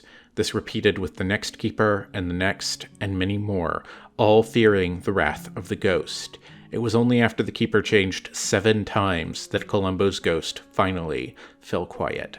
Even now it is said that the screams of the portly keeper can be heard echoing through the lighthouse when storms lash the shores. Perhaps the sounds of howling are Columbo raging at the townspeople who cursed him. The Krot Lighthouse is found in the small fishing village at the end of the level, and in the basement there is a pressure plate. As indicated by the Krot Mysteries article, the mysterious vanished lighthouse keeper was a very heavy-set man, and by stepping on this pressure plate after decoding the third cipher machine, while fully weighed down to the highest weight class, you can get the pressure plate to open a secret door in the basement, where you can find the remains of the lighthouse keeper surrounded by gold. In this room, you can also find a journal, which tells Columbo's perspective on the whole thing. They brought bars of gold and made a request. Their ship's movements are not to be recorded in the official logs. It's a truly profitable deal. The local fishermen are nothing compared to them. They arrived at the lighthouse again, loaded with a generous payment of gold bars. What are they transporting that's worth so much to keep secret? I snatched a box while they weren't looking. All I found inside were bottles of medicine. The idiots didn't even notice the box I nicked. I sold all the bottles on the black market. I told them it was medicine, so I got a great price. Later, Maxim said none of his customers ever returned after buying the medicine, but I don't see how that's my concern. My treasure trove is growing. All these fools are making me rich. Then, after noting that the final page is smeared with blood, this is a joke, right? I only nicked a few boxes. They had plenty. Why would they do this to me? I'm trapped. Why won't anyone help me? I'll starve. I can't eat treasure. Someone get me out of here. The final decoded cipher machine says, "My apologies, Sir Manus. Your disappointment is warranted, for I have failed you. In my defense, the traitorous fat swine has been hoarding and stealing from us since the very beginning, and not one of us saw it. I knew that lighthouse keeper was both insidious and audacious, but I never thought he would go for the elixir. I have no excuse." Between these two notes, it seems that the fleet was being used by Valentinus to transport the golden elixir, the true cure made by Paracelsus in the main game from the gold coin fruit that cured Antonia and subsequently killed her, and by Simon's faction to transport the flawed turquoise elixir that turns people to carcasses. It's unclear whether both of these elixirs were being sent to the Land of Radiant Dawn or only the golden one, but wherever Simon was sending the elixir, it stands to reason that we may see carcass monsters outside of Krot in future games. There's one more reason that Simon attacked the fleet. Later, in the Rose Estate, you can find a letter written from one of Valentinus's loyalists to him, warning that Simon is about to stage a coup. Sir Valentinus, with the utmost sincerity and all due respect, this will be the 9th indictment. I write to you now not as Luca, senior counselor, but as Luca, your protege. As I've said, I strive to live by your guidance and lessons. You know this, I'm sure of it, so it's with that same sincerity and respect that I will continue to indict Simon. An assembly must be called regarding all this immediately. Not only is he using Ergo for personal gain, he is carelessly exploiting it. He's even gathering followers and convincing them that he will lead them to ascension, to godhood. He is making no effort to hide his true intentions. But it's not too late. Please, call an assembly. I will prove everything. Senior Counselor, Luca. On the ruined fleet, we can also find an inventory of what at least one ship amongst the fleet was transporting. The items listed are Assessment of Simon by the Order, The Path to God, Research Compendium, Books 1 through 3, Research Paper, Physical Alterations Arising from Ergo, Comparative Experiment, Awakened Puppets and the Ego of Ergo, Copies of letters and notes concerning Simon's close associates. Final list of Simon's followers. All of these items would be incredibly incriminating to Simon if they reached their destination. It seems that Valentinus sent all of the evidence he was able to acquire against Simon and his faction to the Alchemist's sister organization, where no one was loyal to Simon. I assume he was hoping they'd return with troops that would be able to stop Simon's takeover. Unfortunately, Simon beat him to it, and so his crimes went unknown by the sister organization, at least until the events of the main game. Beyond the coast, once we've defeated Lumacchio and moved past the small fishing village, we reach the final level of the DLC, the Rose Estate, once called the Monad Charity House, an orphanage turned high-class boarding school and the home of the Monad family. We knew from the base game's note, Rose Estate incident left as a mystery, that whatever happened at the Rose Estate, framed officially as an outbreak of the petrification disease, led to Valentinus's death, and to Simon seizing control of the Alchemists. In my original video, I said that it was implied Simon had secretly organized the outbreak at the Rose Estate to quietly eliminate the leadership, but now we learn that this was a much more direct attack, happening unbeknownst to the civilians in Krot because they were all locked inside it during the quarantine. When we reach the Rose Estate, the present tense story has to do with the Blood Artist and Lea, which we'll talk about in a moment, but as we pass through the area, it becomes clear that there was an earlier attack by Simon's forces. The main evidence for this is that the Rose Estate has been overrun by carcasses, not a force that the Blood Artist has anything to do with. Most telling, though, towards the end of the expansion, we can find Valentinus' room at the Rose Estate, which has been ransacked, and the bloodstains everywhere tell us that Valentinus wasn't just killed by the petrification disease after all, like the official story said. He was attacked and killed.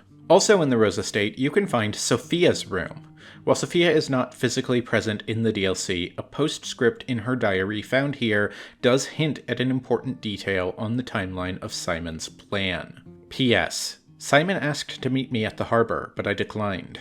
It's far too early for the next food shipments. What could he want?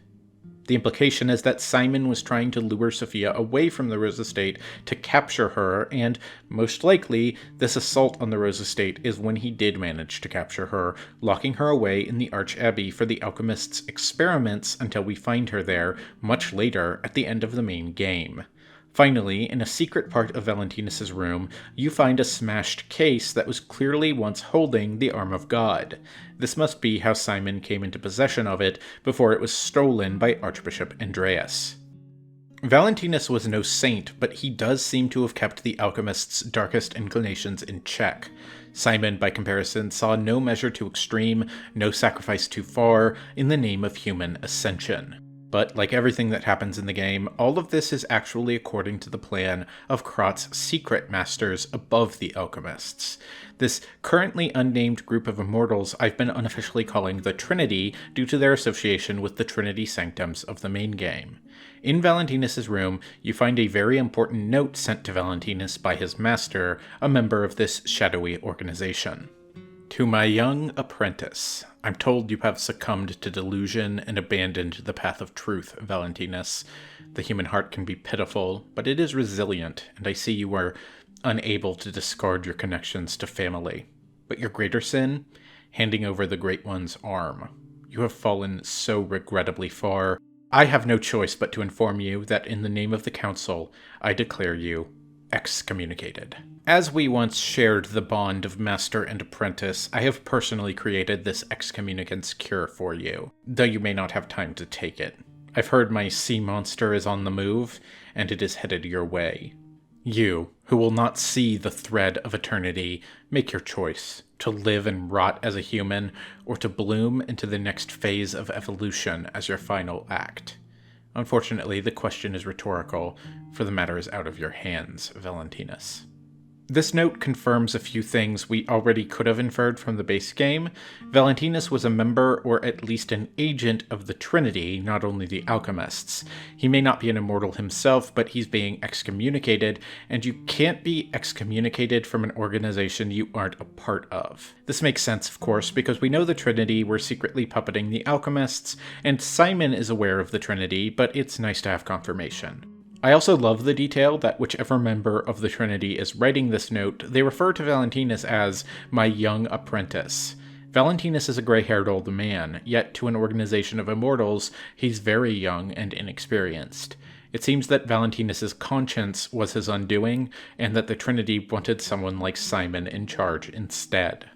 I suspect the excommunicant's cure refers to the golden cure that Paracelsus makes in the main game, made from the gold coin fruit, because the other cure would ascend Valentinus into a carcass, and the note says that choice is out of his hands.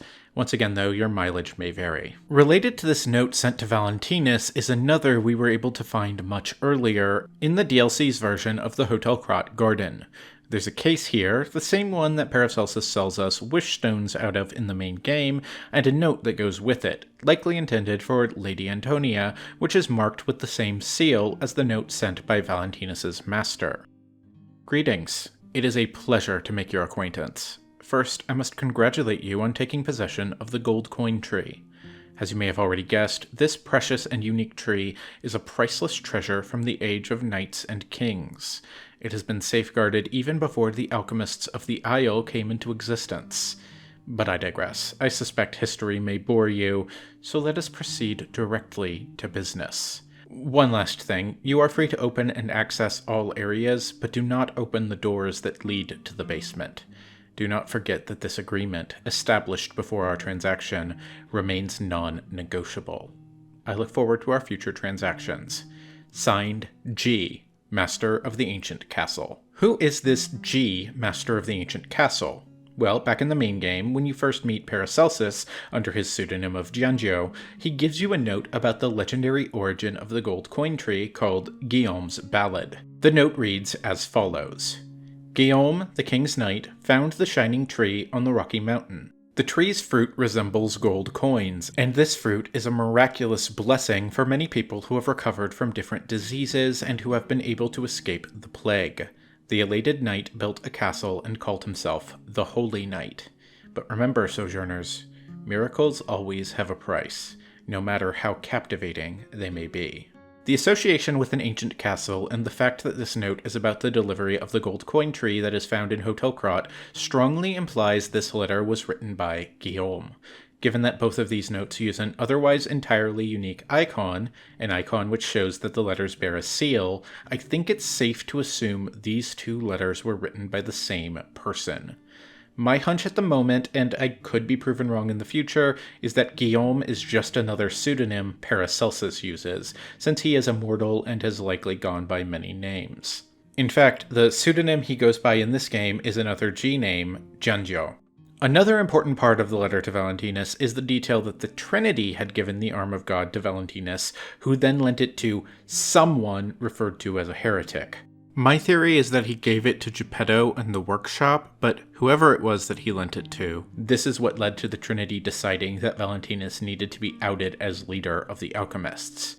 There's some dramatic irony here. The Trinity backed Simon and chose to oust Valentinus because they wanted someone who would more closely align with their own desires, someone they could control. Remember, in Simon's confession from the main game, he reveals that he is the son of one of the members of this shadowy organization. They are installing one of their own children as the new head of the Alchemists, assuming that Simon is being literal when he refers to his father in that note. Yet, at some point, the Trinity would deem him to a failure and abandon him. By the end of the main game, we learn that Simon has come to hate his father, who he once saw as God, and seeks to ascend to godhood specifically to create a world without lies that would expose their shadowy organization. They created a monster they thought they could control, and it turned out that they were very wrong. In fact, that's the most prominent theme in the entire expansion, creating something you don't fully understand and losing control over it. Marchiona's forces lose control of the monsters they created at the zoo, the Zelator facility is overrun by the carcasses they created, Simon has the blood artist reconstructed and then fails to control him, and if it weren't for P being there to stop him, the Trinity would have been destroyed by Simon's new world, a feat he'd never have been able to achieve without their help in the first place. Alright. We've been talking around the main antagonist of the DLC for a long time now, so let's finally talk about Overture's two most prominent characters, the Legendary Stalker and the Blood Artist. Despite the background events of Overture involving the biggest movers and shakers in Krat, and events that set in motion everything which would happen in the main game, the main story of Overture is a much smaller scale and more personal one. After we defeat Marchiona, on our way to the circus, we stumble upon a display left behind for Lea by the Blood Artist as a calling card, and see a short cutscene of her finding it. We get a couple of these serial killer displays throughout the DLC. This first one we get is a statue formed out of a mass of dead bodies and limbs, dozens if not hundreds of victims, posed and held together with the melted wax of countless red candles. The man in the statue, who I take to be the Blood Artist himself, though I have seen some say they think it's meant to be Valentinus, is standing beneath a giant flower made up of arms. This abstract message to Lea is a calling card. Romeo has been taken by Lea's old enemy to the Rose Estate. Even the use of this wax and all of these candles is mocking, referring to Romeo's childhood nickname of Candlewick. I say this as the highest possible compliment. This reminds me of Hannibal, the TV show.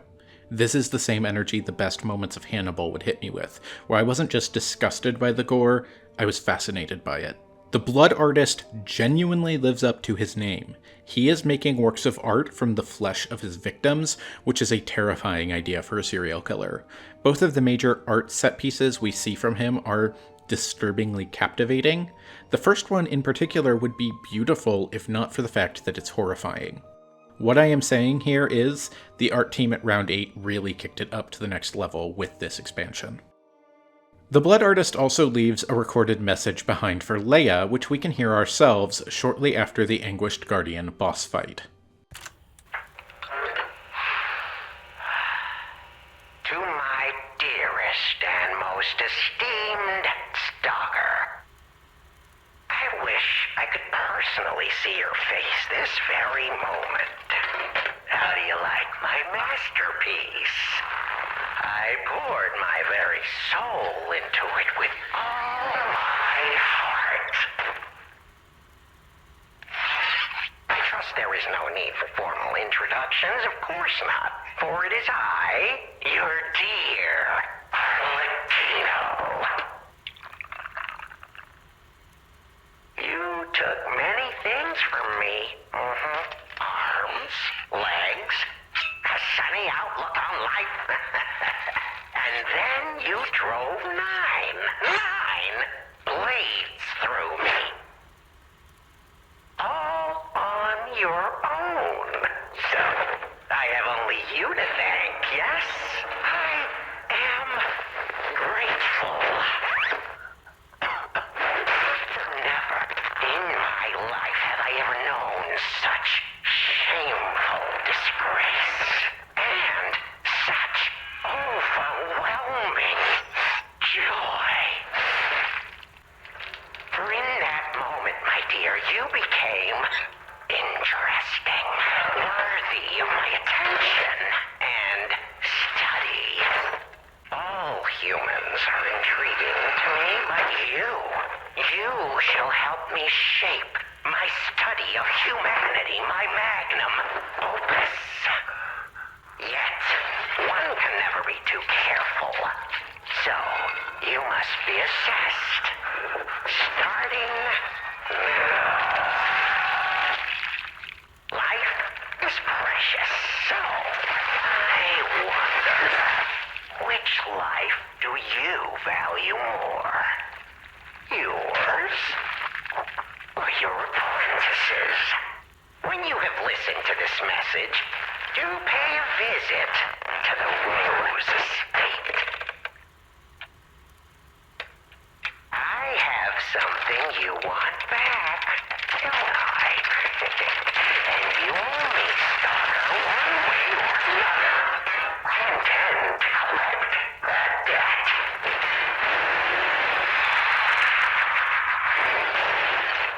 Yes, that's right. The Blood Artist is a character we're already very familiar with from the main game, Arlecchino. The Riddler is loose in Gotham City once again. In the main game, Arlecchino is of course the king of riddles, who challenges P with simple puzzles over the phones of the city. We can eventually learn his backstory, that long ago he was among the first puppets to awaken their egos, but when he did so, he went on a murderous rampage across Krot, killing men, women, and children, including Vanini's parents, all to prove to the citizens of Krot that puppets were people too, because in his logic, only a human could commit murder. A simple robot that was pre-programmed would never do such a thing. Eventually, Arlecchino was destroyed, and when we do encounter him, he's been greatly reduced from his former state, now just a sad, broken thing in the Archabbey, piggybacking off of Sophia's power to send signals across Krot. Overture reveals that it was Lea Florence who defeated Arlecchino, then going by the title The Blood Artist rather than the King of Riddles, earning her the title of the Legendary Stalker for accomplishing what no other stalker was able to. Now, in Overture, Arlecchino has been rebuilt by Simon and has escaped the clutches of the Alchemists, making a beeline for Krot Zoo once free. The Alchemists believed that he was on his way to seek revenge on their organization by attacking Marchiona, which is why the Alchemists there had withdrawn to a defensive position, but in another message he left behind in the cell he was being held in, we can learn his true desire. I truly thought it was the end. My body shattered and destroyed. It's not hyperbole to say, well, I was a wreck. Then, along came you, brilliant, misguided maniacs to give me another chance at life.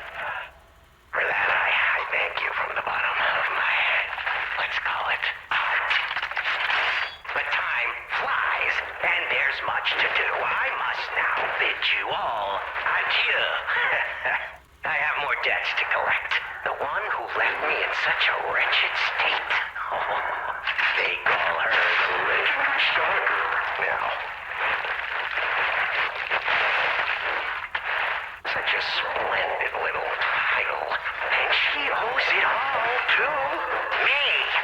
Only bidding to congratulate her in person. See the truth behind the legend.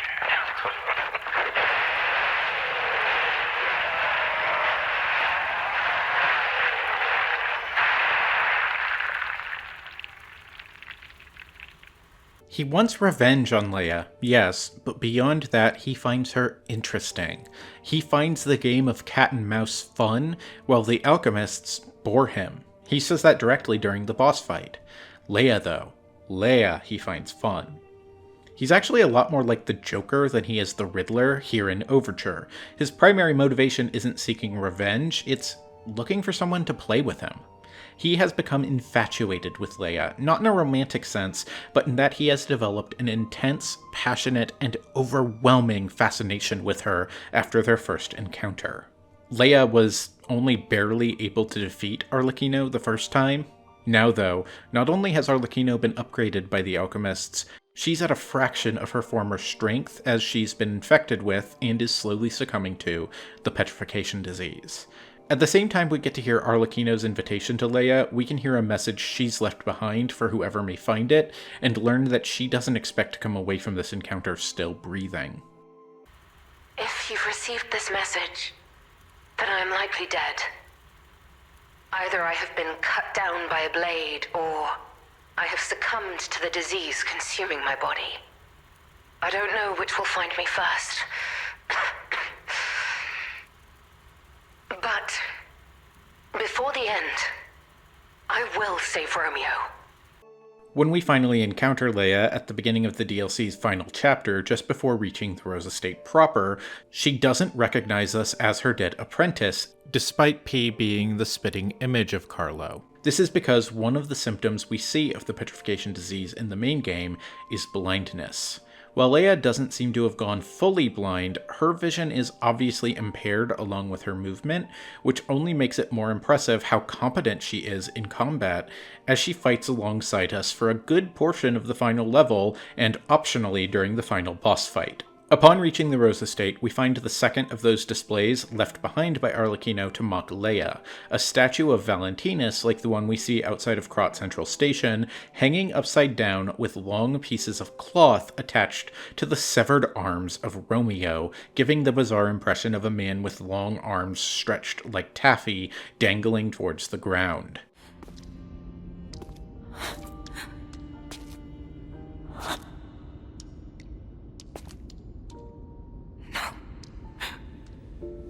Not you. Not like this. This wasn't supposed to happen. Romeo.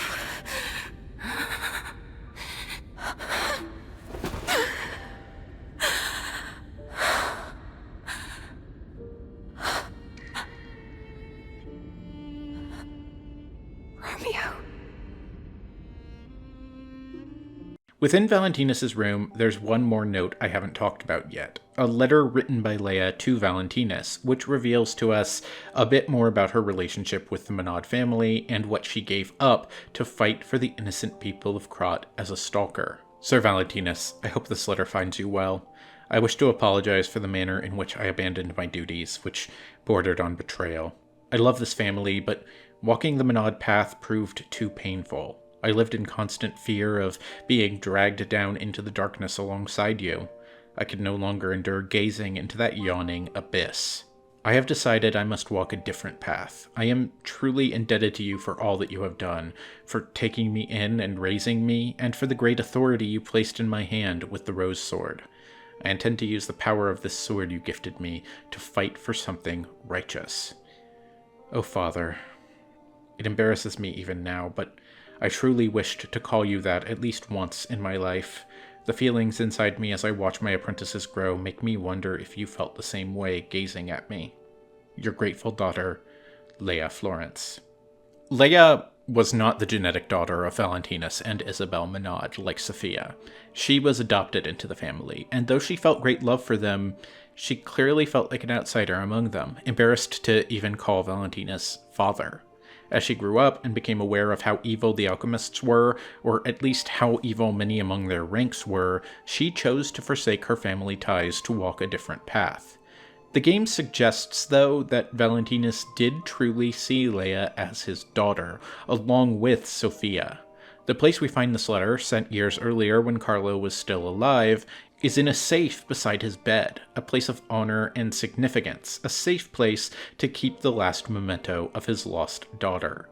We also see a family portrait in Valentinus' bedroom, and still, years after this betrayal, it shows all four of them together.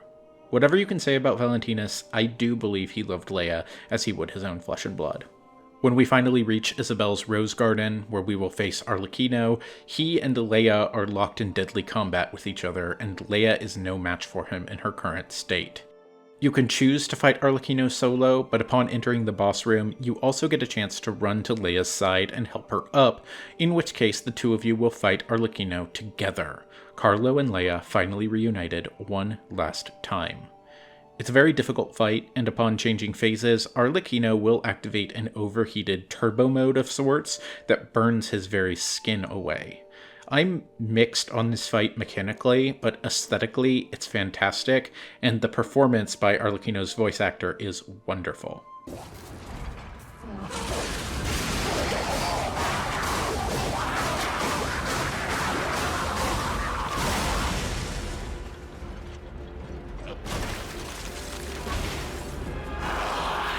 Was fun while it lasted.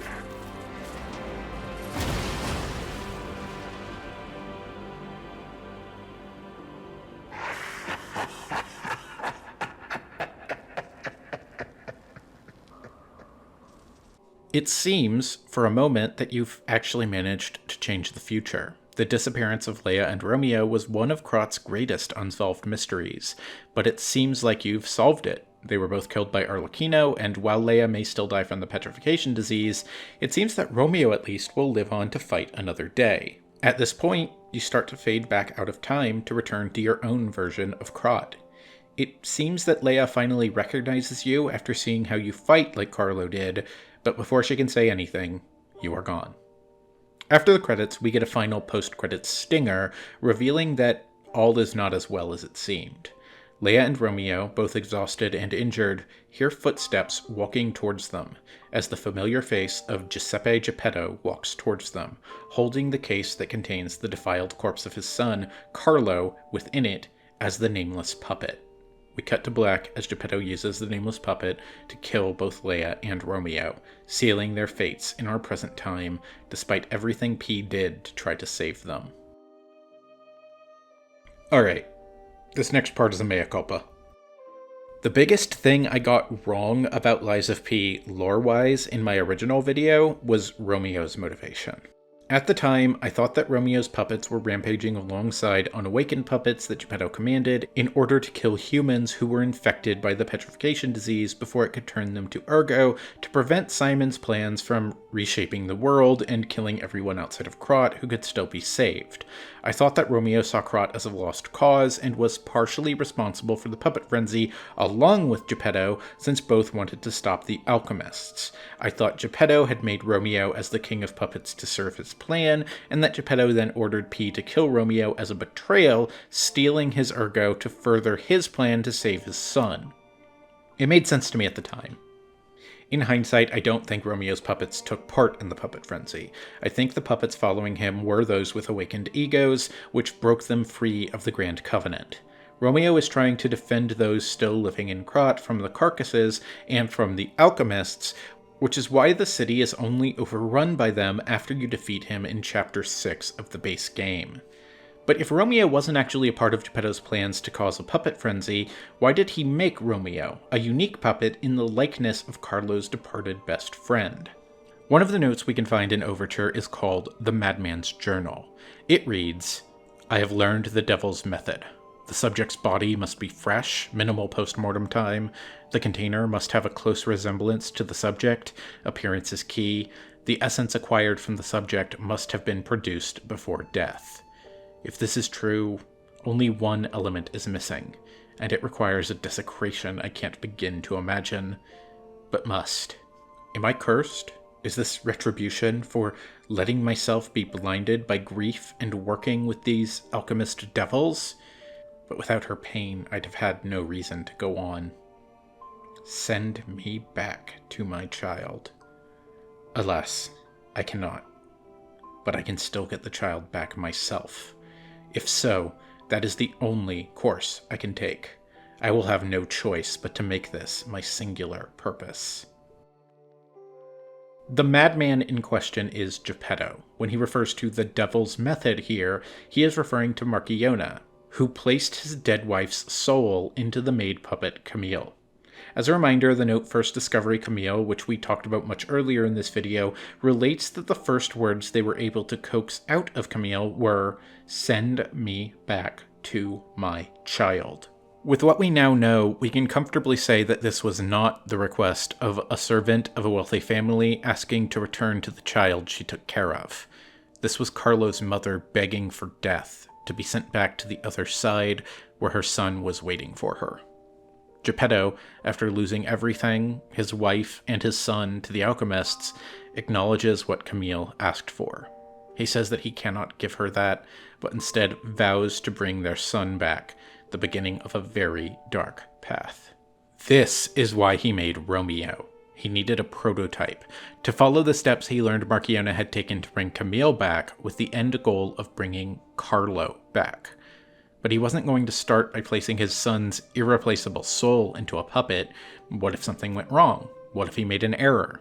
Geppetto needed a prototype for P, his special puppet, and if he wanted to get it right, I only think it makes sense to use someone of a similar age and background to remove as many variables as possible. There was only one person who fit that profile: Romeo, Lea's other apprentice. At the end, after you've defeated Arlecchino, he has the soulless, nameless puppet kill Lea and Romeo and takes Romeo's ergo from him to place it into a puppet fashioned in his likeness. It is a downer of an ending after all. The fates of both Lea and Romeo are sealed, and still no one but their killer knows what actually happened to them. If you complete the entire DLC before you play the final chapter of the main game, which is generally not likely because you don't unlock the DLC on a first playthrough until the end of Chapter 9, there are a couple of differences. The biggest one is that the final fragment of memory you get on the beach, the one which shows Lea mourning Carlo, is slightly different. I remember. I do. Lea was my... So, it really was you, Carlo. After going so swiftly where I couldn't follow, you came back. I never got to say farewell. It may be too late now, but I'll say it regardless. I was glad to meet you. And thank you. Perhaps someday, if we can cross the bounds of time, we'll meet again. Farewell, dearest Carlo. It's worth mentioning that the timeline on this is very wibbly-wobbly, timey-wimey, because Lea does seem to die at the end of the DLC, and the vision you're seeing is from when Carlo died, well before the events of Overture, so even if she did recognize you, she wouldn't have known who P was while mourning Carlo before Overture ever happened. But since these seem to be memories stored within Ergo and not literally visions of past events as they happened, I'm willing to excuse that as some sort of bleed over of thoughts from Lea's final moments being associated with the earlier memory of Carlo's death. It's fine. Another, even easier to miss change is that Arlecchino does get some new dialogue if you beat him in the past before encountering him in the Arch Abbey. As far as I can tell, this dialogue is only triggered if you wear the Legendary Stalker outfit you get from beating the DLC while talking to him. Oh, that attire. Yes, I remember. I do. I never thought I'd see it again. It's fate. Fate. Of course. I have regrets. In mere moments, I would have completed my magnum opus. Just imagine the art that would have been born, If only I'd been able to rip her arrogant face to shreds. A rose, painted in blood. A sculpture, carved from the exemplar of humanity. Just thinking about it gives me the jolts. Oh, that reminds me. The uninvited guest back then. It was you. How could I have failed to recognize you? Sincere apologies. I hope you understand, my friend.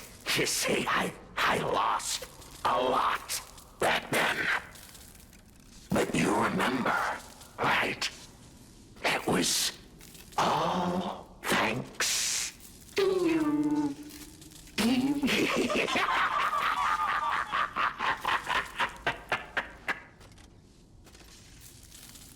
And, finally, upon beating the DLC, a secret room can be found in Hotel Krat beyond the gate in the garden with the gold coin tree.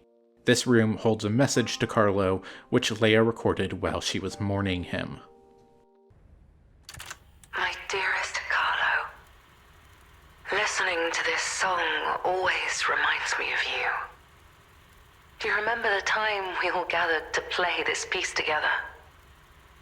We were happy then. They were precious, if all too short moments of happiness. Perhaps those times were so precious because of their brevity. Why is it that we humans always look for more when happiness is already in our grasp? I couldn't appreciate what we had then. But that wasn't because I found you tiresome. After breaking ties with the Monad family, I was lost. I could barely take care of myself. So taking responsibility for you and Romeo, it was more than I could bear at the time. But in the end, you two saved me. You washed away all the spite and hatred in my heart. Legendary Stalker. A worthless title. That cruel end should never have been your fate. It was only when I held your pale, cold face in my hands that I understood that we should have stayed together. That I should never have left the two of you. But now you belong to the past. I shouldn't cry. It happens to us all. Eventually, I will join you there as well. No one lives forever. So in time, we will meet again. And in that moment, my wish is that I get to sit with you as the light of the sunrise washes over us, and we share a laugh together. Your teacher, Lea. The last thing I want to say about Overture is about a question that it wants you to ask almost immediately. Why were you sent back in time, and why did you return when you did? You didn't change the future, you didn't save Lea or Romeo or Krat, so what actually happened? When you buy Overture, an item called the Star's Chrysalis is added to your inventory. This is the item which grants access to the DLC via the Golden Stargazer. The item's description reads, "A butterfly is said to be another form of a spirit embodying a wish. By following a white butterfly, one may be able to find someone's heartfelt wish that was conveyed across even the boundary of time. And in Lea's final message, she says what her wish was: to sit with you as the light of the sunrise washes over us and we share a laugh together. She wanted one last moment with her apprentices, one last chance to watch a sunrise. At the end of Overture, as she recognizes you, her wish is granted. We weren't here to save Lea, or to change the future. We were here to give her one last moment to spend with the apprentices she came to love at the end of her life. Once she's granted that, you fade back to your own time. It's not entirely clear what force granted Lea's wish, whether it's the metal angel of the crowd beneath Krot, Sophia's power as a listener, or something else entirely. I don't mind in this case, though, that it's not entirely clear how this wish is granted. It only matters that it is. It is the logic of a fairy tale, and that is what Lies of P is. And once again, that's Lies of P. For now. I really loved Overture. The new characters it introduced, like Marchiona and Lea, are some of the most memorable in the game overall, and the return of familiar faces like Arlecchino and Elidoro felt earned. It's got the best level design in the game, although the boss fights did leave me a bit cold from a gameplay perspective. The new weapons and gameplay systems were fun, and the art design was spectacular. I think they made the right choice focusing on a largely original story for this DLC, rather than trying to adapt something specific for it, but I am very excited to see what kind of strange spin they'll put on an existing story again with their next full game, presumably The Wizard of Oz. There is a sequel coming. Lies of P2 has been confirmed, but at the moment we don't know anything about it aside from what we can infer from the ending of the base game, so who knows when it will be out. I'll be there though. Between Lies of P and now Overture, this team has earned a lot of trust from me, and I can't wait to see what they've got cooking for the Land of Oz. I hope to see you again there. If you're looking for something else to watch after this video, I've recently put out 2 videos about Clair Obscur Expedition 33, one of which compares the game's themes of grief to the comic book The Crow and the manga Look Back, and another which analyzes several of the game's key characters and how it uses them to explore themes of identity. Special thank you to all of my Patreon supporters and YouTube channel members for pledging money to help me keep making videos that take an absurdly long time to produce, like this one did.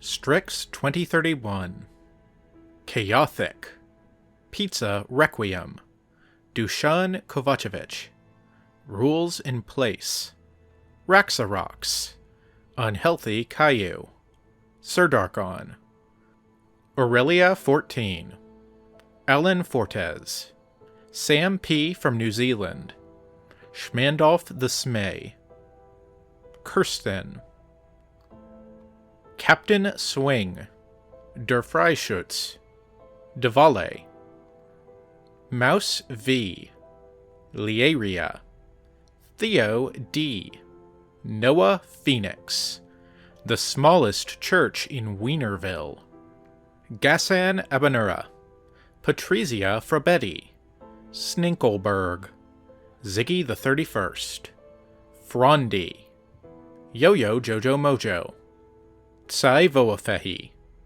Dan Luther, Jose Armalas, William, Cabbage, Rekka, Alex Smith, Picayune, Pete Lee, Shiny Emptyhead, That's All, Bell Mage, and Malachi Murphy.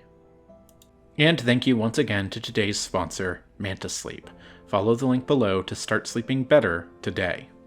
I'm cooking up some other big videos I'm really excited to share with you, but I can't say too much about them just yet. Subscribe if you haven't to see those as they come, and until next time, take care.